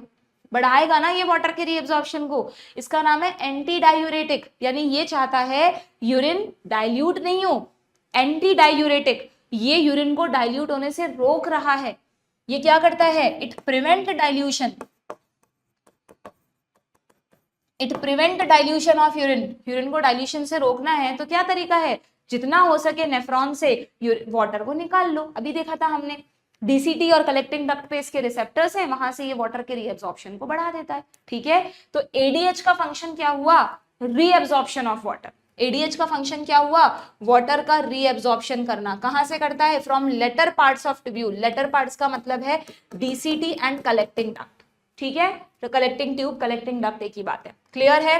तो ये प्रिवेंट करता है डायूरेसिस को, ना कि बढ़ाता है। और ये किसका इनडायरेक्ट इफेक्ट है कि क्योंकि ये वैसोप्रेसर है, क्योंकि जब भी ये रिलीज होगा तो हमारी ब्लड वेसल्स कॉन्स्ट्रिक्ट करेंगी, तो इस वजह से ब्लड प्रेशर बढ़ जाता है। अगर आप पूरी बॉडी में बढ़ेगा ब्लड प्रेशर तो, लेकिन अगर आप ग्लोमेरुलस में इमेजिन करें, ग्लोमेरुलस भी तो कैपिलरीज हैं, है ना, तो वहां पर भी अगर प्रेशर बढ़ेगा, तो ग्लोमेरुलस में अगर प्रेशर बढ़ेगा तो जल्दी जल्दी फिल्ट्रेशन होगा ना। जब आप चाय को या किसी को भी छानते हो, ऊपर से चम्मच से लगातार प्रेशर लगाते हो तो जल्दी छनती है ना वो। तो कभी भी अगर हमारे ग्लोमेरुलस में प्रेशर बढ़ेगा तो फिल्ट्रेशन रेट बढ़ जाएगी बच्चों, डू रिमेंबर, ठीक है। किसी भी हार्मोन की वजह से अगर वो वासोकॉन्स्ट्रिक्टर है तो वो जीएफआर को बढ़ाएगा। जीएफआर को क्या करेगा? बढ़ाएगा, अगर वो वासोकॉन्स्ट्रिक्टर है तो। और अगर वासोडायलेटर है तो जीएफआर को कम करेगा। बहुत सिंपल सी बात है। कोई भी हार्मोन जो वासोकॉन्स्ट्रिक्टर है वो जीएफआर को इंक्रीज करेगा। रीजन मैंने बता दिया, चाय छानते वक्त चम्मच से प्रेशर देने से वो जल्दी छनती है, ठीक है। डन। एक मैकेनिज्म तो एडीएच का ये हो गया। दूसरा जो रेगुलेशन, अब इसमें ये कब एडीएच ज्यादा आएगा कब कम आएगा ये सब डिपेंड करता है हमारे ऑस्मोरिसेप्टर्स पे, जो हमारे ब्लड वेसल्स जो हमारे हाइपोथैलेमस में होते हैं। हाइपोथैलेमस के पास ये ऑस्मोरिसेप्टर्स होते हैं और ये हाइपोथैलेमस को सिग्नल्स दे देते हैं, ठीक है, क्लियर है। देन ओके, देन दूसरा जो मैकेनिज्म है बच्चों वो है रास। हमारे बॉडी में एक रासलीला चलती है ना, रास सिस्टम, दैट इज जिसमें फर्स्ट आर है रेनिन, ए है एंजियोटेंसिनोजन, सेकंड ए है एल्डोस्टेरॉन, एस मतलब सिंपली सिस्टम। 3 हार्मोन्स यहाँ पे काम करते हैं, रेनिन, एंजियोटेंसिन और एल्डोस्टेरॉन। कैसे करते हैं मैंने अच्छे से समझा रखा है, सिर्फ यहाँ पर इतना सा बता रही हूँ कि अगर किसी भी वजह से हमारा जीएफआर कम हो जाए, तो किडनीज में फिल्ट्रेशन धीरे हो रहा है, अननेसेसरी बॉडी में टॉक्सिक प्रोडक्ट्स इकट्ठे होंगे, तो उस जीएफआर को बढ़ाने के लिए एक वाजोकंस्ट्रिक्टर चाहिए। तो किडनी की ही सेल्स, अच्छा हाँ यहाँ पे मुझे तुम्हें एक चीज बतानी थी, हमने कल एक क्वेश्चन छोड़ दिया था ना बच्चों, जो मैंने आपको कहा था वो वाला एक apparatus, special apparatus, juxta glomerular apparatus, याद है तुम्हें? जक्स्टा मेडुलरी नेफ्रॉन नहीं, जेएम नेफ्रॉन की बात नहीं कर रही हूं मैं बात कर रही हूं जक्स्टा ग्लोमेरुलर एपरेटस की, जेजी एपरेटस का क्या वो क्वेश्चन, हाँ ये रहा 12th question, juxta glomerular apparatus, ये क्या होता है? इसका एक डायग्राम मैंने सेशन में दिखा रखा है। यहाँ पर तुम यूं समझ लो कि अगर ये हमारा बोमन्स कैप्सूल है, ठीक है, ये हमारा बोमन्स कैप्सूल है, ये मान लो इस तरफ मोड़ देती हूँ इसको, ये हमारी डीसीटी है और ये हमारा कलेक्टिंग डक्ट है, तो ये डीसीटी हो गया, ठीक है भाई। अब यहाँ पर अभी मैं ग्रीन कलर ले रही हूँ, ठीक है, यहाँ पर ये एफरेंट आर्टेरियोल है क्या बच्चों? ये जो आ रहा है एफरेंट आर्टेरियोल, ये एफरेंट आर्टेरियोल है, ये ऐसे ग्लोमेरुलस बनाएगा और फिर ये चला जाएगा इफरेंट आर्टेरियोल के फॉर्म में, ये एफरेंट आर्टेरियोल है, ये इफरेंट आर्टेरियोल है, ठीक है। तो ये वाली जगह देखो तुम, इस जगह पर क्या हुआ कि ये जो एफरेंट आर्टेरियोल है, इसकी जो वॉल की सेल्स होंगी, आर्टेरियोल है तो ब्लड वेसल है ना, तो ब्लड वेसल की वॉल में सेल्स तो होंगी, 3 लेयर्स होती हैं, तो इसकी जो वॉल है, और ये क्या बनाया मैंने? DCT, this is not PCT. कई बार बच्चे सोचते हैं मैम ये दोनों पास, अगर आप इस तरफ मोड़ोगे ना नेफ्रॉन को, तो आपको लगेगा कि कभी भी डीसीटी और एफरेंट आर्टेरियोल पास पास नहीं आ सकते, इसलिए ये एपरेटस आपको वहीं मिलेगा जहां पर डीसीटी इधर से जा रहा है, it is in contact with efferent arteriole, ठीक है। ये डीसीटी की वॉल है, इसकी क्यूबॉइडल सेल्स हैं। तो सुनना कि अगर कभी भी मान लो ये हमारा ब्लड जा रहा है, ये ब्लड जा रहा है, आराम से जा रहा था, ग्लोमेरुलस में जा रहा था, फिल्ट्रेशन हो रहा था, कोई प्रॉब्लम नहीं है, किसी भी वजह से अगर ये फिल्ट्रेशन कम हो गया तो फिल्ट्रेशन कम होते ही ब्लड फ्लो भी बहुत धीरे धीरे हो जाएगा ना, ब्लड धीरे धीरे आगे बढ़ेगा। अगर ब्लड धीरे धीरे आगे बढ़ेगा तो एफरेंट आर्टेरियोल की वॉल में जो सेल्स हैं उनको पता चल जाएगा कि यार ब्लड का फ्लो कम क्यों हो गया है ना। तो नेचर ने एक काम किया, सब में नहीं, कुछ एफरेंट आर्टेरियोल्स में जो इस तरह से हैं, डीसीटी के पास हैं, उनमें कुछ स्पेशल सेल्स बना दी। इन स्पेशल सेल्स को कहते हैं जेजी सेल्स। क्या कहते हैं? जक्स्टा ग्लोमेरुलर सेल्स, क्योंकि ये ग्लोमेरुलस के पास है इसलिए इनका नाम है जक्स्टा ग्लोमेरुलस सेल्स, ठीक है, जेजी सेल्स। और ये जो जेजी सेल्स हैं इनका काम है रेनिन नाम के एक हार्मोन को सिक्रीट करना, RENIN। डाइजेस्टिव सिस्टम हट गया, वरना डाइजेस्टिव सिस्टम में तुम एक और रेनिन पढ़ते हो, डबल एन, एलिमेंट्री कैनाल लंबी होती है तो लंबा रेनिन वहां पर आता है, वहां पर ये स्टमक का एक एंजाइम है, यहाँ RENIN है, ये एक हार्मोन है, ठीक है। तो जैसे ही जेजी सेल्स, रेनिन को हार्मोन है तो ब्लड में ही जाएगा, तो जेजी सेल्स ने रेनिन को ब्लड में सिक्रीट कर दिया, ठीक है। अब जैसे ही ये रेनिन ब्लड में जाता है, अच्छा इसमें एक चीज और भी होती है, ऐसा भी होता है कि अगर ये फिल्ट्रेट कम हुआ, अगर ये फिल्ट्रेशन यहाँ पे कम हुआ तो फिल्ट्रेट भी कम बनेगा, यानी यहाँ भी कम फिल्ट्रेट पहुंचेगा। तो ये जो सेल्स है ना डीसीटी की, ये भी स्पेशलाइज सेल्स हैं, ठीक है, ये भी स्पेशलाइज सेल्स हैं, ऐसे सब नाम होता है। और इनके बीच बीच में यहाँ पर भी कुछ स्पेशल सेल्स होती हैं, मैक्यूला डेंसा, मेसेंजियल सेल्स, और ये तो मैंने तुम्हें बताई दी, तुम्हें सब नहीं पढ़नी, तुम्हें तो बस ये जेजी सेल्स याद रखनी है, बाकी इनके क्या नाम है उससे तुम्हें कोई मतलब नहीं, कोई नहीं पूछने वाला तुमसे, ठीक है। बस इतना सा ध्यान रखना कि इस स्पेशल एपरेटस को, ये जो हमने बनाया, इस स्पेशल एपरेटस को कहते हैं जक्स्टा यानी नियर ग्लोमेरुलर एपरेटस, कि अगर कभी भी ग्लोमेरुलर में जीएफआर कम हुई तो इस जक्स्टा ग्लोमेरुलर एपरेटस को पता चल जाएगा। ये आपस में सेल्स एक दूसरे को सिग्नल देकर जेजी सेल्स को अल्टीमेटली बोलेंगे कि तुम रेनिन को सिक्रीट करो, ब्लड में भेजो, क्योंकि रेनिन कुछ ऐसा करेगा जिससे जीएफआर बढ़ेगी। क्या करेगा रेनिन? हमने लेक्चर में पढ़ा था कि जैसे ही रेनिन ब्लड में आएगा, पहले से हमारे ब्लड में एक दूसरा केमिकल बैठा है एंजियोटेंसिनोजन, वो हमेशा प्रेजेंट रहता है, लिवर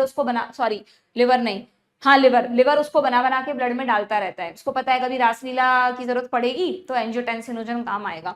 तो जैसे ही ये रेनिन आया, रेनिन ने क्या किया, एंजियोटेंसिनोजन है, टेंसिनोजन, ओजन यानी इनएक्टिवेटेड है, इसको एक्टिव कर दिया एंजियोटेंसिन फर्स्ट में, फिर एंजियोटेंसिन फर्स्ट को बदला जाएगा एंजियोटेंसिन सेकंड में, उसके लिए एस की जरूरत पड़ेगी, एंजाइम होता है, डिटेल में नहीं जा रहे अभी हम, ठीक है।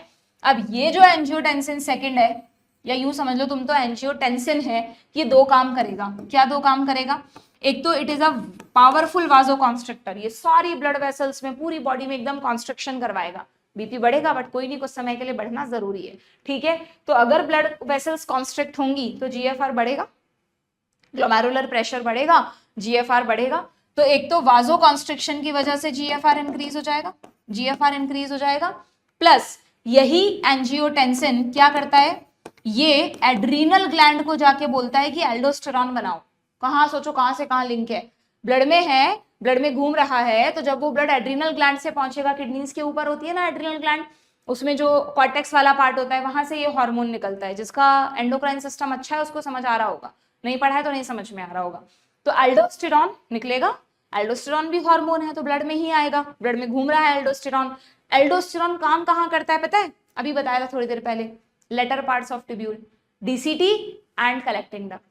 तो एल्डोस्टेरॉन के रिसेप्टर बैठे हैं डीसीटी और कलेक्टिंग डक्ट पे, वहां से कहेगा खूब सारा वाटर रीएब्सॉर्ब करो। क्यों करो, क्योंकि जब इसकी वजह से वाटर का रीएब्सॉर्प्शन होगा ना बच्चों, तो अगर तुम सोचो वाटर ज्यादा ब्लड में आएगा तो ब्लड वॉल्यूम बढ़ेगा क्या, कुछ समय के लिए ब्लड वॉल्यूम बढ़ेगा। अगर ब्लड वॉल्यूम बढ़ेगा तो इनडायरेक्टली अगेन ब्लड प्रेशर बढ़ेगा, ज्यादा ब्लड बॉडी में होगा तो जब वो ब्लड घूम घाम के वापस यहाँ पर आएगा और यहाँ से गुजरेगा, तो अगर आप जैसे बोलो ना कि तेज फ्लो से आप पानी बहाओगे तो ज्यादा पानी होगा तो प्रेशर भी ज्यादा क्रिएट करेगा। तो ब्लड वॉल्यूम बढ़ने की वजह से जब वो ब्लड यहाँ से गुजरेगा तो और प्रेशर बढ़ेगा, और उस प्रेशर की वजह से जीएफआर विल बी इंक्रीज, ठीक है। तो इस पूरे को कहते हैं रास सिस्टम, यानी रेनिन ने एंजियोटेंसिन को एक्टिवेट किया, एंजियोटेंसिन ने दो जगह काम किया, एक तो ब्लड वेसल्स को कॉन्स्ट्रिक्ट किया जीएफआर बढ़ाने के लिए, और एक एड्रिनल ग्लैंड को जाके बोला एल्डोस्टेरॉन को भेजो। एल्डोस्टेरॉन ने डीसीटी और कलेक्टिंग डक्ट से वाटर का रीएब्जॉर्प्शन करवाया, not only water, sodium ions का भी। सोडियम और वाटर के ब्लड में आने से ब्लड का वॉल्यूम बढ़ा, जिसकी वजह से ब्लड प्रेशर बढ़ा, और ब्लड प्रेशर बढ़ने से फिर जीएफआर बढ़ गया। इस तरह ये सिस्टम, रास सिस्टम काम करता है ना। आदत है मेरी, मतलब शुरू करती हूँ, बोलती हूँ पढ़ वहां से लेना, पर रिवीजन यहीं पे करा देती हूँ मैं तुम्हें, पूरा टॉपिक ही बता दिया। चलो कोई बात नहीं, देखो मुझे तो कोई दिक्कत नहीं है, मैं तो कितनी भी बार पढ़ा दूं, जितनी बार भी तुम बोलो, बस टाइम लिमिट होती है हमारे पास कि भाई इतनी देर में सेशन पूरा करना है, वरना फिर ज्यादा लंबा सेशन हो जाएगा, ठीक है।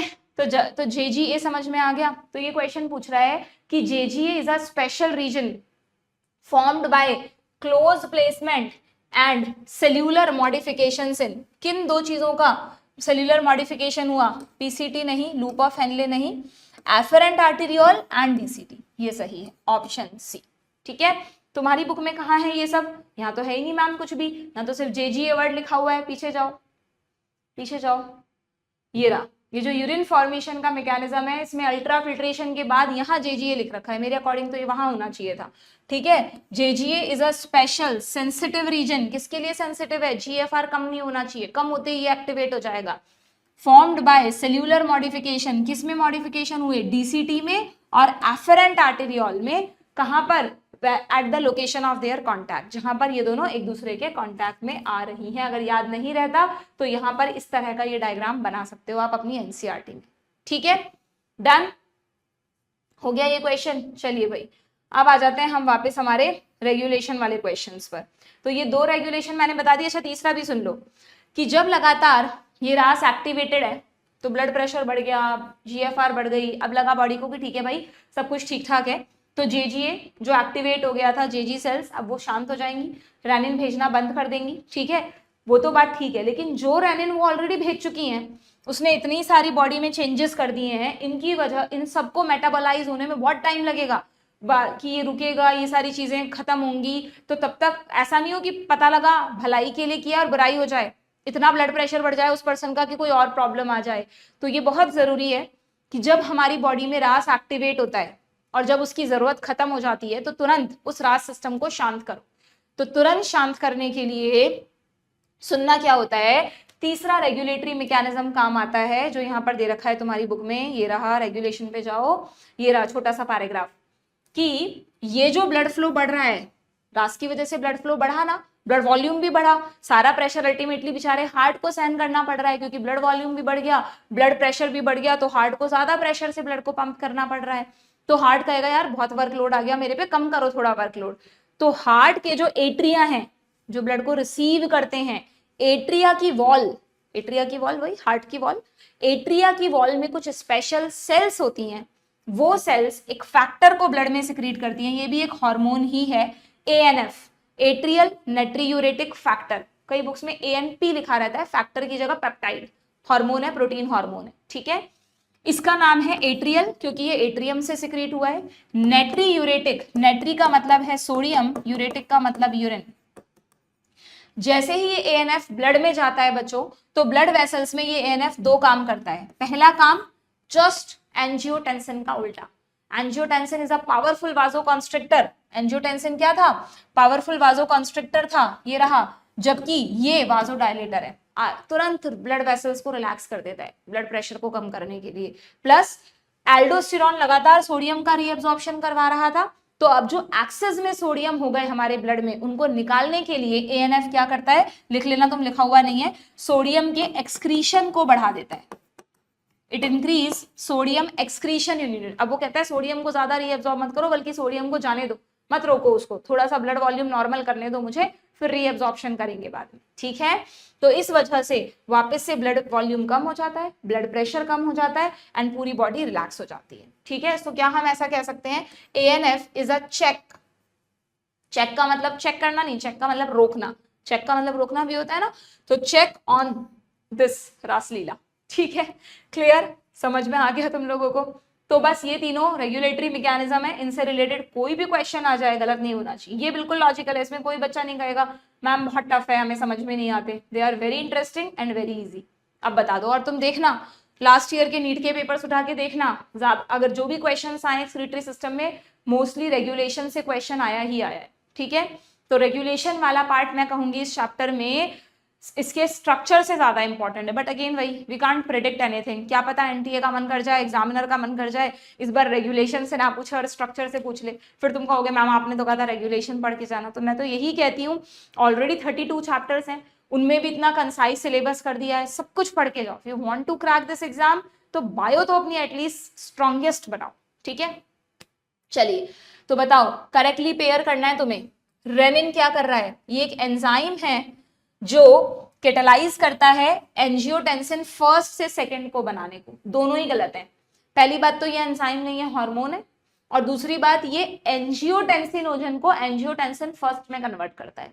फर्स्ट को सेकंड में कन्वर्ट करने के लिए तो एक एंजाइम होता है, एंजियोटेंसिन कन्वर्टिंग एंजाइम। तो wrong. Aldosterone regulate water and sodium reabsorption at DCT, yes, गलत नहीं है, DCT और कलेक्टिंग डक्ट दोनों पे करता है, तो DCT भी सही है। ADH, a powerful vasoconstrictor that stimulate the secretion of aldosterone। अब जल्दीबाजी में गड़बड़ मत कर देना, ये लाइन हमने पढ़ी तो है, बट ये लाइन ADH के लिए नहीं है, ये लाइन एंजियोटेंसिन सेकंड के लिए है। ADH तो सिंपली क्या है, वासोकॉन्स्ट्रिक्टर भी है, पर पहली बात तो पावरफुल नहीं है, और दूसरी बात इसका एल्डोस्टेरॉन से कोई लेना देना नहीं है। ADH का मैकेनिज्म फर्स्ट वाला है सिर्फ, ठीक है। एंजियोटेंसिन सेकंड एक्टिवेट करता है एड्रीनल कॉर्टेक्स को, यस। सेकंड के दो काम बताए मैंने, एक तो ये पावरफुल वासोकॉन्स्ट्रिक्टर है, और दूसरा एड्रीनल ग्लैंड के कॉर्टेक्स को स्टिमुलेट करता है, जिससे वो एल्डोस्टेरॉन को रिलीज करे। यानी हमें यहाँ पर चूज करने हैं करेक्ट। करेक्ट में आ गया सेकंड एंड फोर्थ, ये रहा ऑप्शन बी, ठीक है। ये सब ना मैंने तुम्हें समझा दिया और तुम्हें याद हो गया और तुम सब क्वेश्चन सही कर दोगे, ऐसे नहीं है बच्चों। कहीं आप सोचेंगे हाँ मैम हमें तो एकदम याद हो गया, आप जब बार 2-3 बार पढ़ोगे, खुद से डायग्राम बनाओगे, फ्लो चार्ट्स बनाओगे, क्वेश्चंस करोगे, रिवाइज करोगे बार बार, तब आपको इतना परफेक्टली याद आएंगी चीजें। ऐसा नहीं है कि बस हाँ पढ़ लिया याद आ गया मैम हो गई हमारी तो तैयारी। इतना आसान होता तो फिर कोई भी कर लेता, एक बार कोर्स किया और हो गया नीट क्रैक, ऐसे नहीं होता, ठीक है। Next, excessive intake of fluid. अगर हम बहुत ज्यादा फ्लूइड्स ले रहे हैं तो it stimulate the hypothalamus for release of hormone from neurohypophysis. Neurohypophysis is the name of posterior pituitary gland. ये कह रहा है कि अगर हम बहुत ज्यादा फ्लूइड्स ले रहे हैं बच्चों तो ADH आएगा। तब क्यों आएगा ADH? ADH का काम है यूरिन को डाइल्यूट होने से रोकना। यानी यहाँ पे लिखा हुआ है आपकी NCERT में, जब हमारी बॉडी में फ्लूइड्स की कमी होती है किसी भी वजह से, मान लो किसी का बहुत ज्यादा ब्लड लॉस हो गया एक्सीडेंट में, या बहुत कुछ वीक से बीमार चल रहा था, या अचानक बहुत ज्यादा डायरिया हो गया, डिहाइड्रेशन हो गया बॉडी में, है ना, तो किसी भी वजह से अगर हमारे बॉडी फ्लूइड्स कम हो जाते हैं तब ये ऑस्मोरिसेप्टर एक्टिवेट होते हैं। हमेशा ध्यान रखना, decrease body fluid volume body fluid में ब्लड भी आ गया और हमारे टिश्यू फ्लूइड भी आ गए।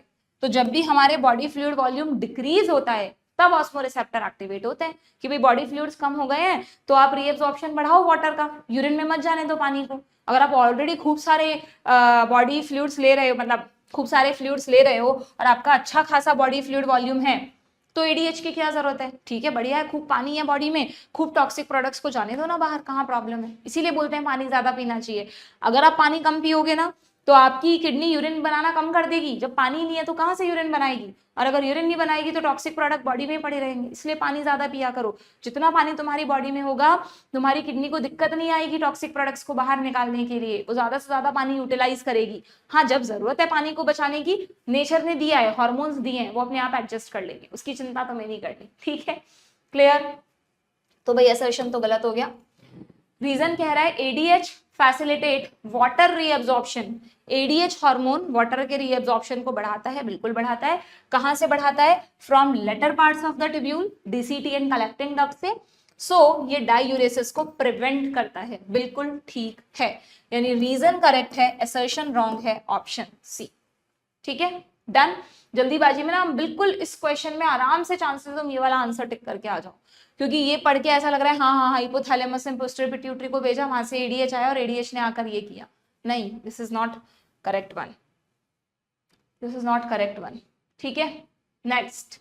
जेजी सेल्स जो जेजीए का पार्ट है, रेनिन बनाती हैं जो एंजियोटेंसिनोजन को एंजियोटेंसिन फर्स्ट में कन्वर्ट करता है, बिल्कुल ठीक है। First further converts into second, which is a powerful vasoconstrictor. Both statements are correct, no problem. ठीक है, एंजियोटेंसिन सेकेंड क्या करता है? इंक्रीज करता है ग्लोमेरुलर ब्लड प्रेशर को, यानी जीएफआर को बढ़ाता है, बिल्कुल। एंजियोटेंसिन सेकेंड एक पावरफुल वासोकॉन्स्ट्रिक्टर है, तो ब्लड वेसल्स अगर कॉन्स्ट्रिक्ट होंगी तो जीएफआर बढ़ेगा।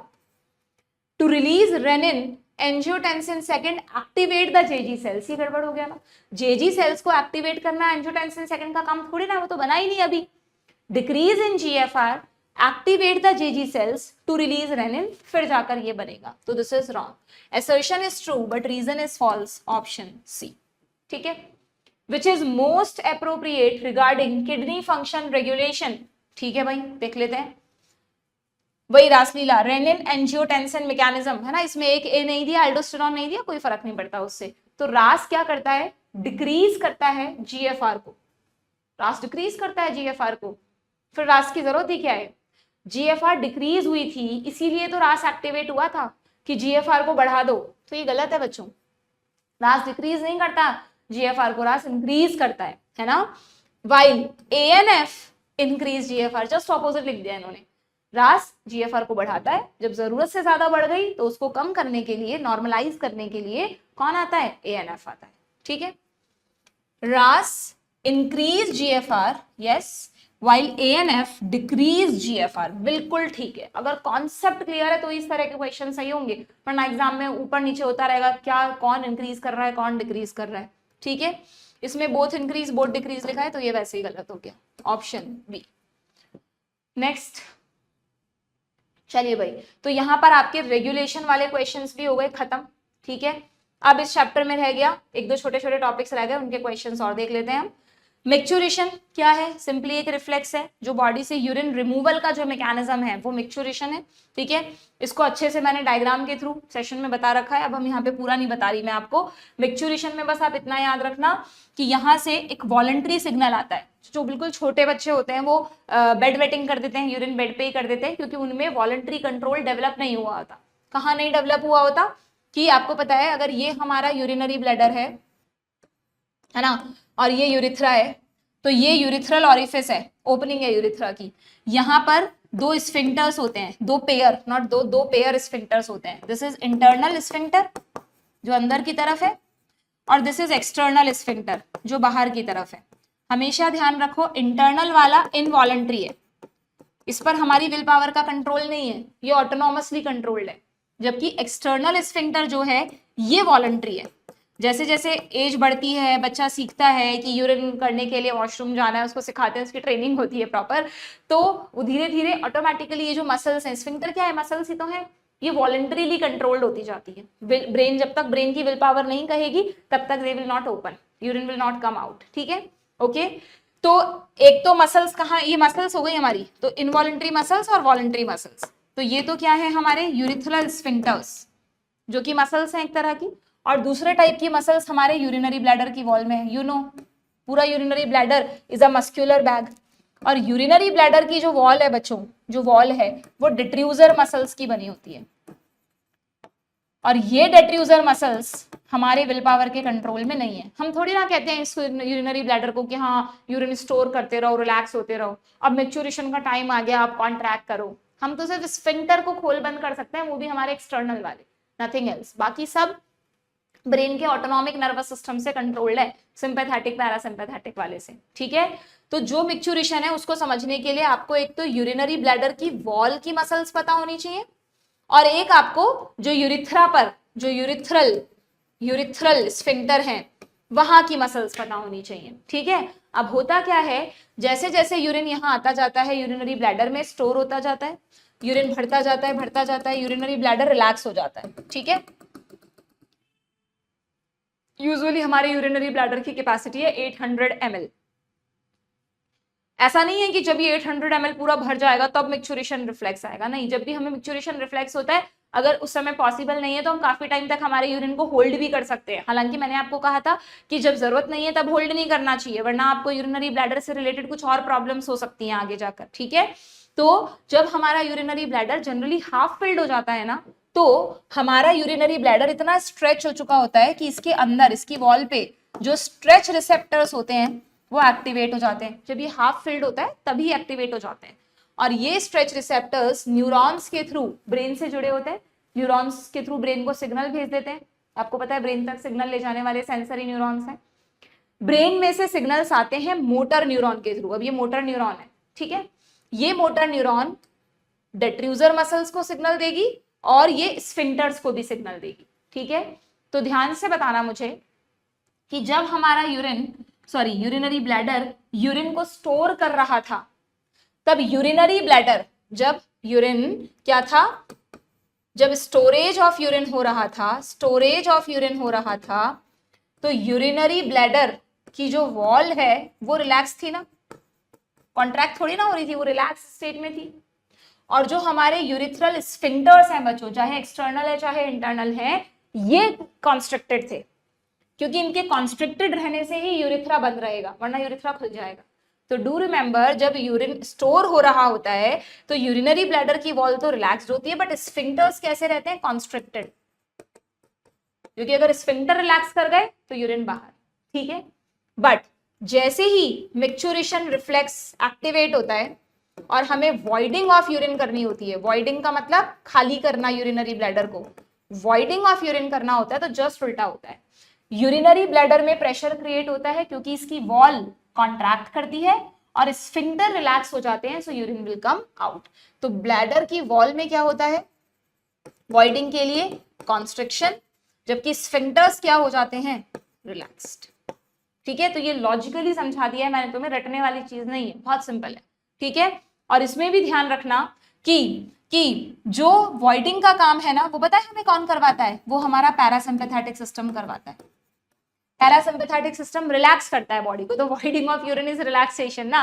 तो नॉर्मली उल्टा है हमारी बॉडी में, जब हम नर्वस सिस्टम पढ़ते हैं तो वहां तो मैं बताती हूँ मैं कि हमारी बॉडी में जितने भी स्टिमुलेटरी मैकेनिज्म है वो सिंपैथेटिक स्टिमुलेट करता है चीजों को, जैसे प्यूपिल कॉन्स्ट्रिक्ट करना है, ब्रोंकस को कॉन्स्ट्रिक्ट करना है, कोई भी हार्ट रेट बढ़ानी है, रेस्पिरेटरी रेट बढ़ानी है, सब सिंपैथेटिक नर्व्स करती हैं और पैरासिम्पैथेटिक उनको शांत करती हैं।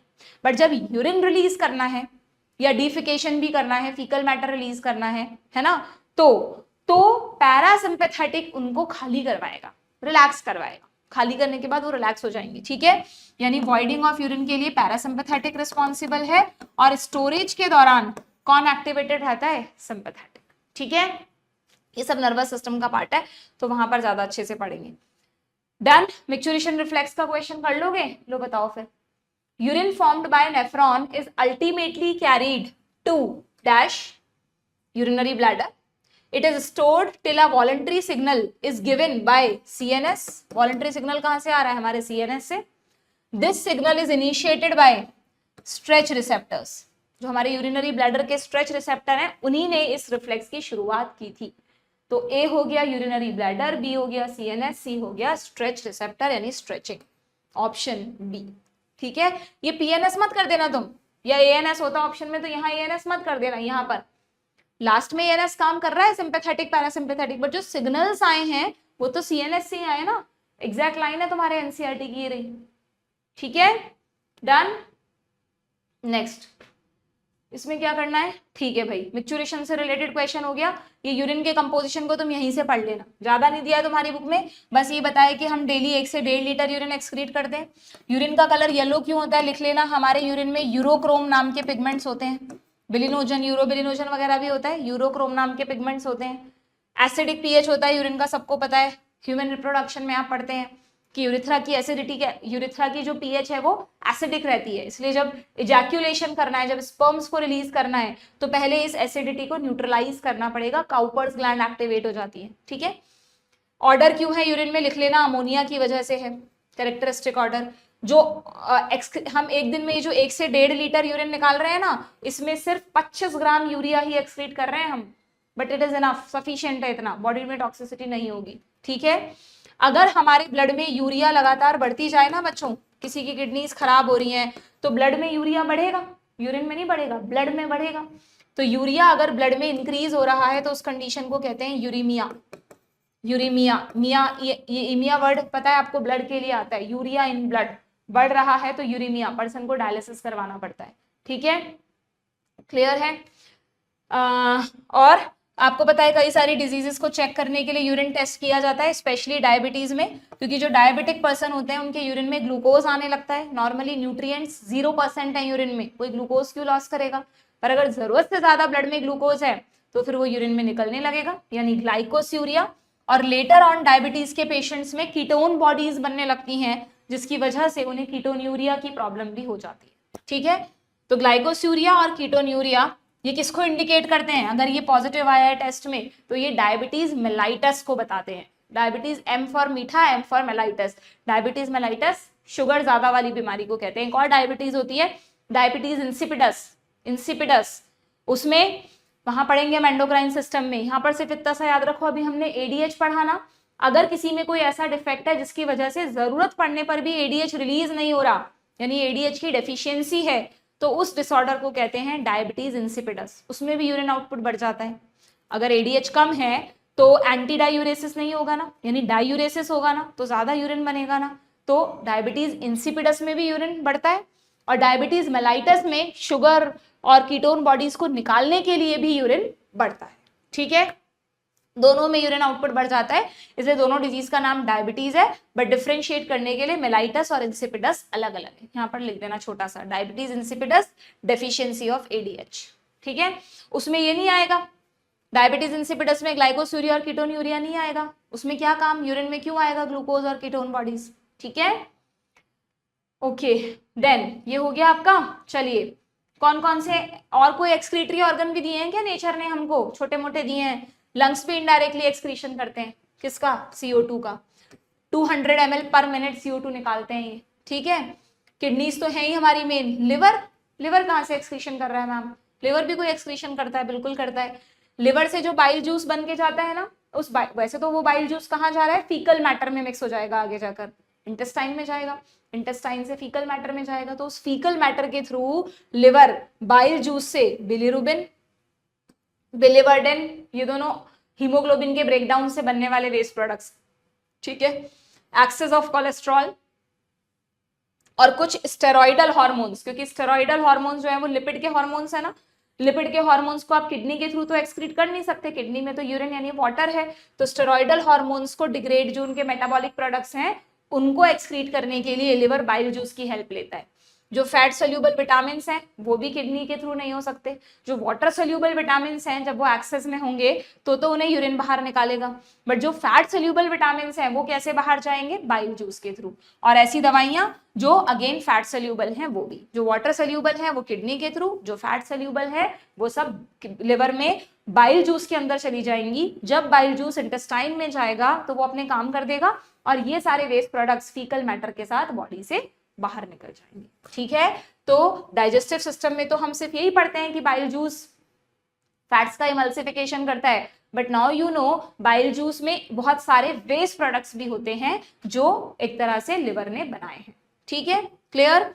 और कौन से हैं ये पता है? आपकी जो पसीना वाली ग्लैंड्स हैं, स्वेट ग्लैंड्स, ये भी लगातार पसीने की फॉर्म में थोड़ा थोड़ा NaCl बाहर निकाल रही है। आपके पसीने में क्या क्या होता है?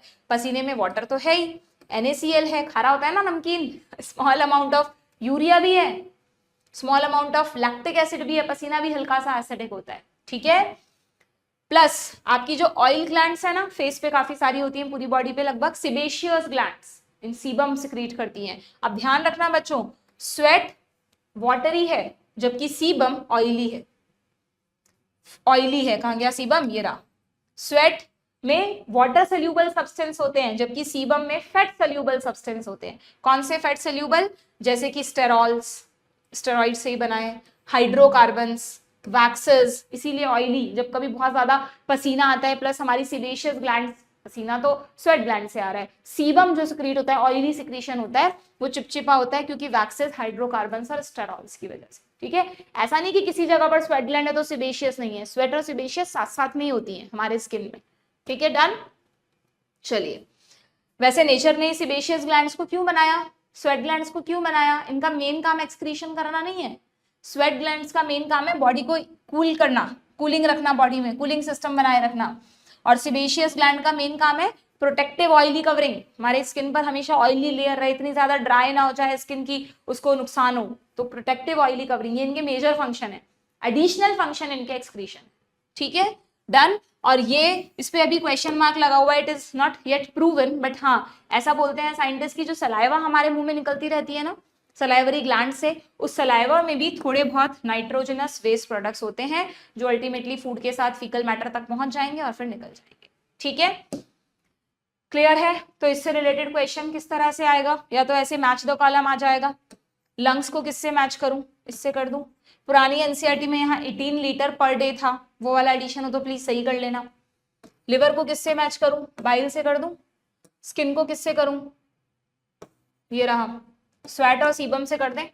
और किडनी तो मेन एक्सक्रीटरी ऑर्गन है ही हमारी, तो ए का थर्ड बी का फर्स्ट, ए का थर्ड बी का फर्स्ट, दो ऑप्शन में, C second D fourth, option B.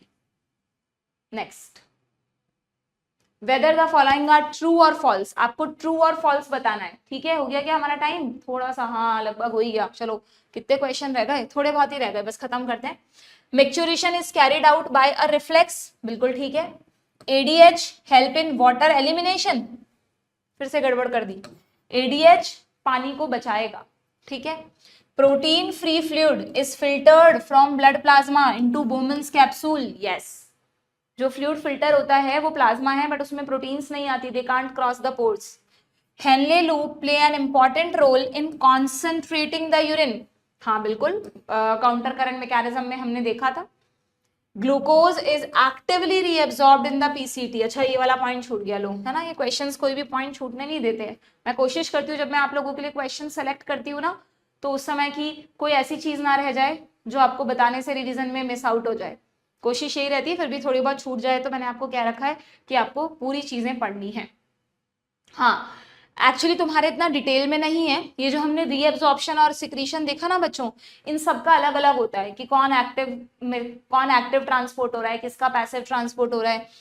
तो तुम्हारी बुक में ज्यादा डिटेल्स नहीं है, बस यहाँ पर एक पैराग्राफ है, ये रहा, इसमें दे रखा है कि ये जो रीएब्जॉर्प्शन है किन चीजों का पैसिवली होता है बिना एटीपी खर्च किए और किन का एक्टिवली होता है। तो यहाँ पर लिखा है कि the tubular cells in different segment of nephron perform this either by active और पैसिव मैकेनिज्म, दोनों तरह के मैकेनिज्म होते हैं।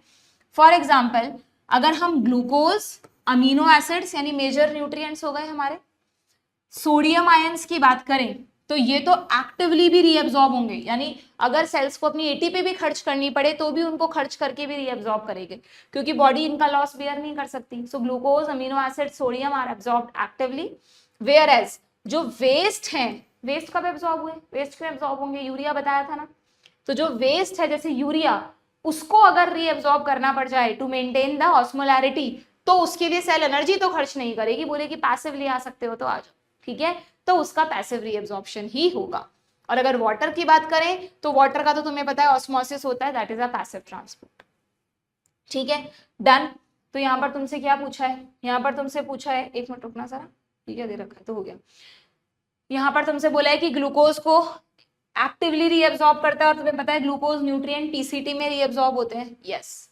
तो हमें क्या बताना है, सारे ट्रू है, यहाँ बी फॉल्स है, बस ये रहा, बी फॉल्स है, बाकी सब ट्रू है, ऑप्शन ए।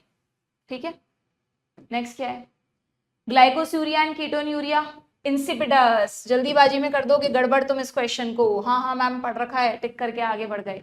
इंसिपिडस एडीएच वाला है, मीठा मेलाइटस, मेलाइटस के हैं ये। Presence of glucose in urine is called glycosuria, ये सही है। assertion is not correct, reason is correct, option C। ठीक है, ketonuria, ketone bodies in urine, GFR 125 ml पर मिनट या 180 लीटर पर डे। कैलकुलाई, अच्छा ये क्या आ गया, ये आपके लास्ट में डिसऑर्डर्स आ गई। किडनी में डिसऑर्डर्स ज्यादा नहीं दे रखे, बिल्कुल एक दो डिसऑर्डर्स बता रखे हैं। एक तो पहले यूरीमिया अभी बताई कंडीशन, जिसको ट्रीट करने के लिए डायलिसिस किया जाता है, इसको डिटेल में लेक्चर में समझाया, वहां से पढ़ लेना कैसे करते हैं डायलिसिस। ठीक है, अगर धीरे धीरे किडनीज खराब होती जा रही हैं तो dialysis is not the cure of kidneys. आप डायलिसिस करके पर्सन की किडनीज को क्योर नहीं कर रहे, आप सिर्फ क्या कर रहे हो, उसकी बॉडी में जो टॉक्सिक प्रोडक्ट्स इकट्ठे हो रहे हैं उनको बाहर निकाल रहे हो। तो डायलिसिस करना is just to prolong the life of patient, वरना टॉक्सिक प्रोडक्ट इकट्ठे होने से वो जल्दी मर जाता है ना। तो डायलिसिस करने से किडनी सही नहीं होती है, बॉडी में जो कंडीशन क्रिएट हो रही है वो थोड़े टाइम के लिए सही, मतलब वो उससे पर्सन को, उसके जो टॉक्सिक इफेक्ट होते हैं उससे पर्सन को आराम मिल जाता है। ओके, तो जब भी कोई किडनी डिजीज, किडनी पेशेंट बन जाता है तो कुछ सालों बाद उसको एक ही ऑप्शन उसके पास बचता है, दैट इज किडनी ट्रांसप्लांटेशन। उसकी जनरली दोनों किडनीज फेल हो जाती हैं, तो डायलिसिस सिर्फ उसकी लाइफ को प्रोलॉन्ग कर रहा है, किडनीज को सही नहीं कर रहा। अगर उसे सही किडनीज चाहिए तो the person has to undergo kidney transplantation, जिसके लिए आपको पता है कि जो डोनर है जिसकी किडनीज वो लेगा वो कोई ना कोई उसका नियर रिलेटिव होना चाहिए। ठीक है, जिससे कि वो immune system rejection, CMI activate ना हो, है ना, रिजेक्शन नहीं हो किडनीज का। ओके, तो ये तो पूरा हो गया एक disorder, that is kidney failure, जिसको डिटेक्ट करेंगे यूरीमिया। ना सिर्फ यूरीमिया, जिनको किडनी फेल होती है ना उनके ब्लड में क्रिएटिनिन भी बढ़ता जाता है। आपने सुना होगा कि जो किडनी पेशेंट्स होते हैं वो टाइम टू टाइम अपना क्रिएटिनिन टेस्ट करवाते हैं। ठीक है, देन किडनी स्टोन बहुत कॉमन बीमारी है, इसको सिंपली रीनल कैल्कुलाई कहते हैं। कई बार हमारे नेफ्रॉन्स में स्टोन्स बन जाते हैं जिसकी वजह से फिल्ट्रेशन प्रोसेस सही से नहीं होता। अगर ये स्टोन यूरेटर्स में बन जाएं, अटक जाएं, तो आप सोचो यूरिनरी ब्लैडर में नहीं जा पाएगा, पेनफुल कंडीशन होती है ना। अलग अलग तरह के ट्रीटमेंट्स होते हैं जिनसे ये ट्रीट की जाती है। खूब सारा पानी, बोलते हैं कि अगर आप 5 लीटर पानी तक डेली पी सकते हो तो पियो, क्योंकि पानी के साथ हो सकता है वो स्टोन्स निकल जाएं। इसीलिए बार बार कह रही हूँ इस चैप्टर में कि जितना हो सके पानी पियो। इसका मतलब ये भी नहीं है तुम 6-7 लीटर पी लो, 4 लीटर, 3 से 4 लीटर इज इनफ। ठीक है, तो व्हाट इज कैल्कुलाई, इनसोल्यूबल मास है। अगर सोल्यूबल होता तो फिर वाटर के साथ डिसॉल्व होकर निकल ही जाता ना। तो इनसोल्यूबल मास है किसका, क्रिस्टलाइज सॉल्ट्स का, जैसे कैल्शियम ऑक्सलेट हो गए, है ना, या कुछ और भी हो सकता है। और ग्लोमेरुलोनेफ्राइटिस, आइटिस कब आता है, इन्फ्लेमेशन। अगर ग्लोमेरुलस में इन्फ्लेमेशन हो रहा है तो ग्लोमेरुलस डैमेज होगा, ग्लोमेरुलस डैमेज होगा तो GFR प्रॉपर नहीं होगी, तो फिल्ट्रेशन रेट कम हो जाएगी। तो simply inflammation of glomeruli is called glomerulonephritis. In fact इसके बहुत सारे कारण होते हैं, कई बार इन्फेक्शन से हो जाता है, इंजरी से हो जाता है, बहुत एक्सेस में कुछ दवाइयां बॉडी में साइड इफेक्ट्स कर देती हैं, उनसे भी ग्लोमेरुलोनेफ्राइटिस हो जाता है। There are so many causes. ठीक है, तो what is calculi, mass of crystallize salts, nephritis, inflammation. A fourth, B first, A fourth, B first, एक ही ऑप्शन में। हिमोडायलिसिस कैन सेव, डायलिसिस और भी कई तरह का होता है, तो ब्लड के डायलिसिस को हिमोडायलिसिस बोलते हैं। And prolong the life of uraemic patient, बिल्कुल ठीक है। Waste products like urea can be remove from blood by this process, बिल्कुल ठीक है। और यस, यही इसका रीजन है क्यों हिमोडायलिसिस पेशेंट की लाइफ को प्रोलॉन्ग कर देता है, क्योंकि ये पेशेंट के ब्लड में से वेस्ट प्रोडक्ट्स को निकाल लेता है। ठीक है, आर्टिफिशियल किडनी इसी को बोलते हैं बच्चों, हीमोडायलिसिस को। ठीक है, मे रिजल्ट इन, इसकी वजह से क्या होगा, nitrogenous waste buildup in the body, नहीं। Non elimination of excess potassium ions, wait, removing of urea from patient, बिल्कुल ठीक है, यूरीमिया की प्रॉब्लम धीरे धीरे डिक्रीज होगी, बिल्कुल ठीक है। ये कह रहा है नॉन एलिमिनेशन नहीं, ये भी गलत है, क्योंकि अगर कोई भी आयंस एक्सेस में, जनरली जो डायलिसिस का फ्लूइड होता है ना, उसको ब्लड के आइसोटोनिक बनाया जाता है, तो अगर कोई भी आयंस एक्सेस में है तो वो उसको भी निकालेगा, ठीक है। तो यहाँ पर third and fourth are correct, option C. देन क्या पूछा है, करेक्ट बताने हमको। Even if a kidney transplant is proper, the recipient may need to take immunosuppressants, yes. Organ transplant, कोई भी ऑर्गन ट्रांसप्लांट हो, उसका सबसे बड़ा ड्रॉबैक ये है कि जो पर्सन ऑर्गन लगवाता है अपनी बॉडी में, ट्रांसप्लांट होता है, जो रिसीवर है, उसको लाइफ टाइम बच्चों इम्यूनोसप्रेसिव दवाइयां लेनी पड़ती हैं, साइक्लोस्पोरिन है ना, ये लेनी पड़ती हैं, क्योंकि कभी भी चांसेस हो रहते हैं कि बॉडी का इम्यून सिस्टम उस किडनी को रिजेक्ट कर दे, उस ऑर्गन को रिजेक्ट कर दे, ठीक है। और इस वजह से उस पेशेंट को बहुत प्रिकॉशंस रखने पड़ते हैं, क्योंकि इम्यूनिटी डाउन रहेगी ना उसकी comparatively. The cell mediated immune response यानी CMI is responsible for graft rejection, 12th में ह्यूमन हेल्थ में बहुत अच्छे से पढ़ते हैं हम। B lymphocytes are responsible for rejection of graft, नहीं, CMI T लिम्फोसाइट से होती है, बताया था मैंने तुम्हें। द एक्सेप्टेंस और rejection of a kidney transplant depends on specific interferons, नहीं, इंटरफेरॉन्स का यहाँ कोई रिलेशन नहीं है, तो फर्स्ट एंड सेकंड सही है, ये रहा ऑप्शन डी, ठीक है। इंटरफेरॉन्स तो अलग है ना, ह्यूमन हेल्थ में पढ़ते हैं हम इंटरफेरॉन्स के बारे में। चलिए भाई, तो यहाँ पर आपका इस चैप्टर के सभी क्वेश्चंस हो गए हमारे। लास्ट में हम कुछ डायग्राम बेस्ड क्वेश्चंस देखते हैं, वो देख लो। ये तो बहुत आसान है, इसमें तुम्हें पहचानना है, ए किडनी है, F यूरेटर्स है।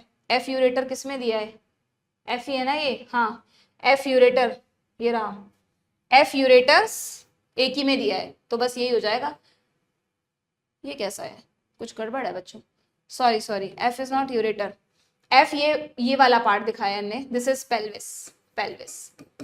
C मैं यही लिख देती हूँ, मैच तुम कर लेना। C यूरेटर है, ये हमारी किडनी हो गई, ये हमारा यूरिनरी ब्लैडर हो गया, और ये हमारी यूरिथ्रा हो गई, ठीक है। ये जो दो पाइप हैं, इनमें से कैसे पहचानोगे कि कौन सा एओर्टा है और कौन सा वेना केवा है, देख लो जरा। जिसका डायामीटर ज्यादा है, तुम्हारी बुक में दे रखा है डायग्राम, यहीं पर देख लो। इन दोनों में से जिसका डायामीटर ज्यादा है, हमेशा वेन्स का डायामीटर कंपैरेटिवली ज्यादा होता है, तो ये जो मोटा पाइप है वो वेना केवा है, जो थोड़ा सा कंपैरेटिवली पतला है वो एओर्टा है। तो तुमसे पतला वाला पाइप पूछा है, यानी डॉर्सल एओर्टा, ठीक है। नेक्स्ट, इसमें क्या है भाई, ये तो रीनल कॉलम्स ऑफ बर्टिनी है, बी कॉर्टेक्स वाला रीजन है, ये माइनर कैलिक्स हैं, ये यूरेटर्स हैं, और ये पेल्विस है, ठीक है। तो ए को तुम कर दो कैलिक्स, बी को कर दो कॉर्टेक्स, सी हो गए कॉलम्स, डी हो गई यूरेटर, ठीक है। A to D इसमें भी आइडेंटिफाई करना है, A afferent arteriole, B efferent arteriole, C Bowman's capsule, और डी क्या है, PCT, सिंपल, ठीक है। Afferent, efferent, Bowman's, PCT, option A. अब तो एकदम सिंपल सा हो गया है, बस इतने से क्वेश्चंस थे, खत्म, ठीक है। तो हमने इस चैप्टर के लगभग 40 क्वेश्चंस कर लिए बच्चों, पूरा रिवाइज हो गया, कोशिश की है मैंने कोई भी पॉइंट ना छूटे। फिर भी मैं हमेशा जो कहती हूँ वही कहूंगी कि it's up to you now कि आप इस चैप्टर को कितना अच्छे से रिवाइज करते हैं। जितना हो सके क्वेश्चन प्रैक्टिस करें आफ्टर कॉन्सेप्ट मेकिंग, उसके बिना क्वेश्चन करने का कोई बेनिफिट नहीं है, ठीक है। यहाँ पर हमारा एक्सक्रीटरी सिस्टम हो गया है खत्म, यानी हमने ह्यूमन फिजियो के तीनों चैप्टर्स पढ़ लिए हैं।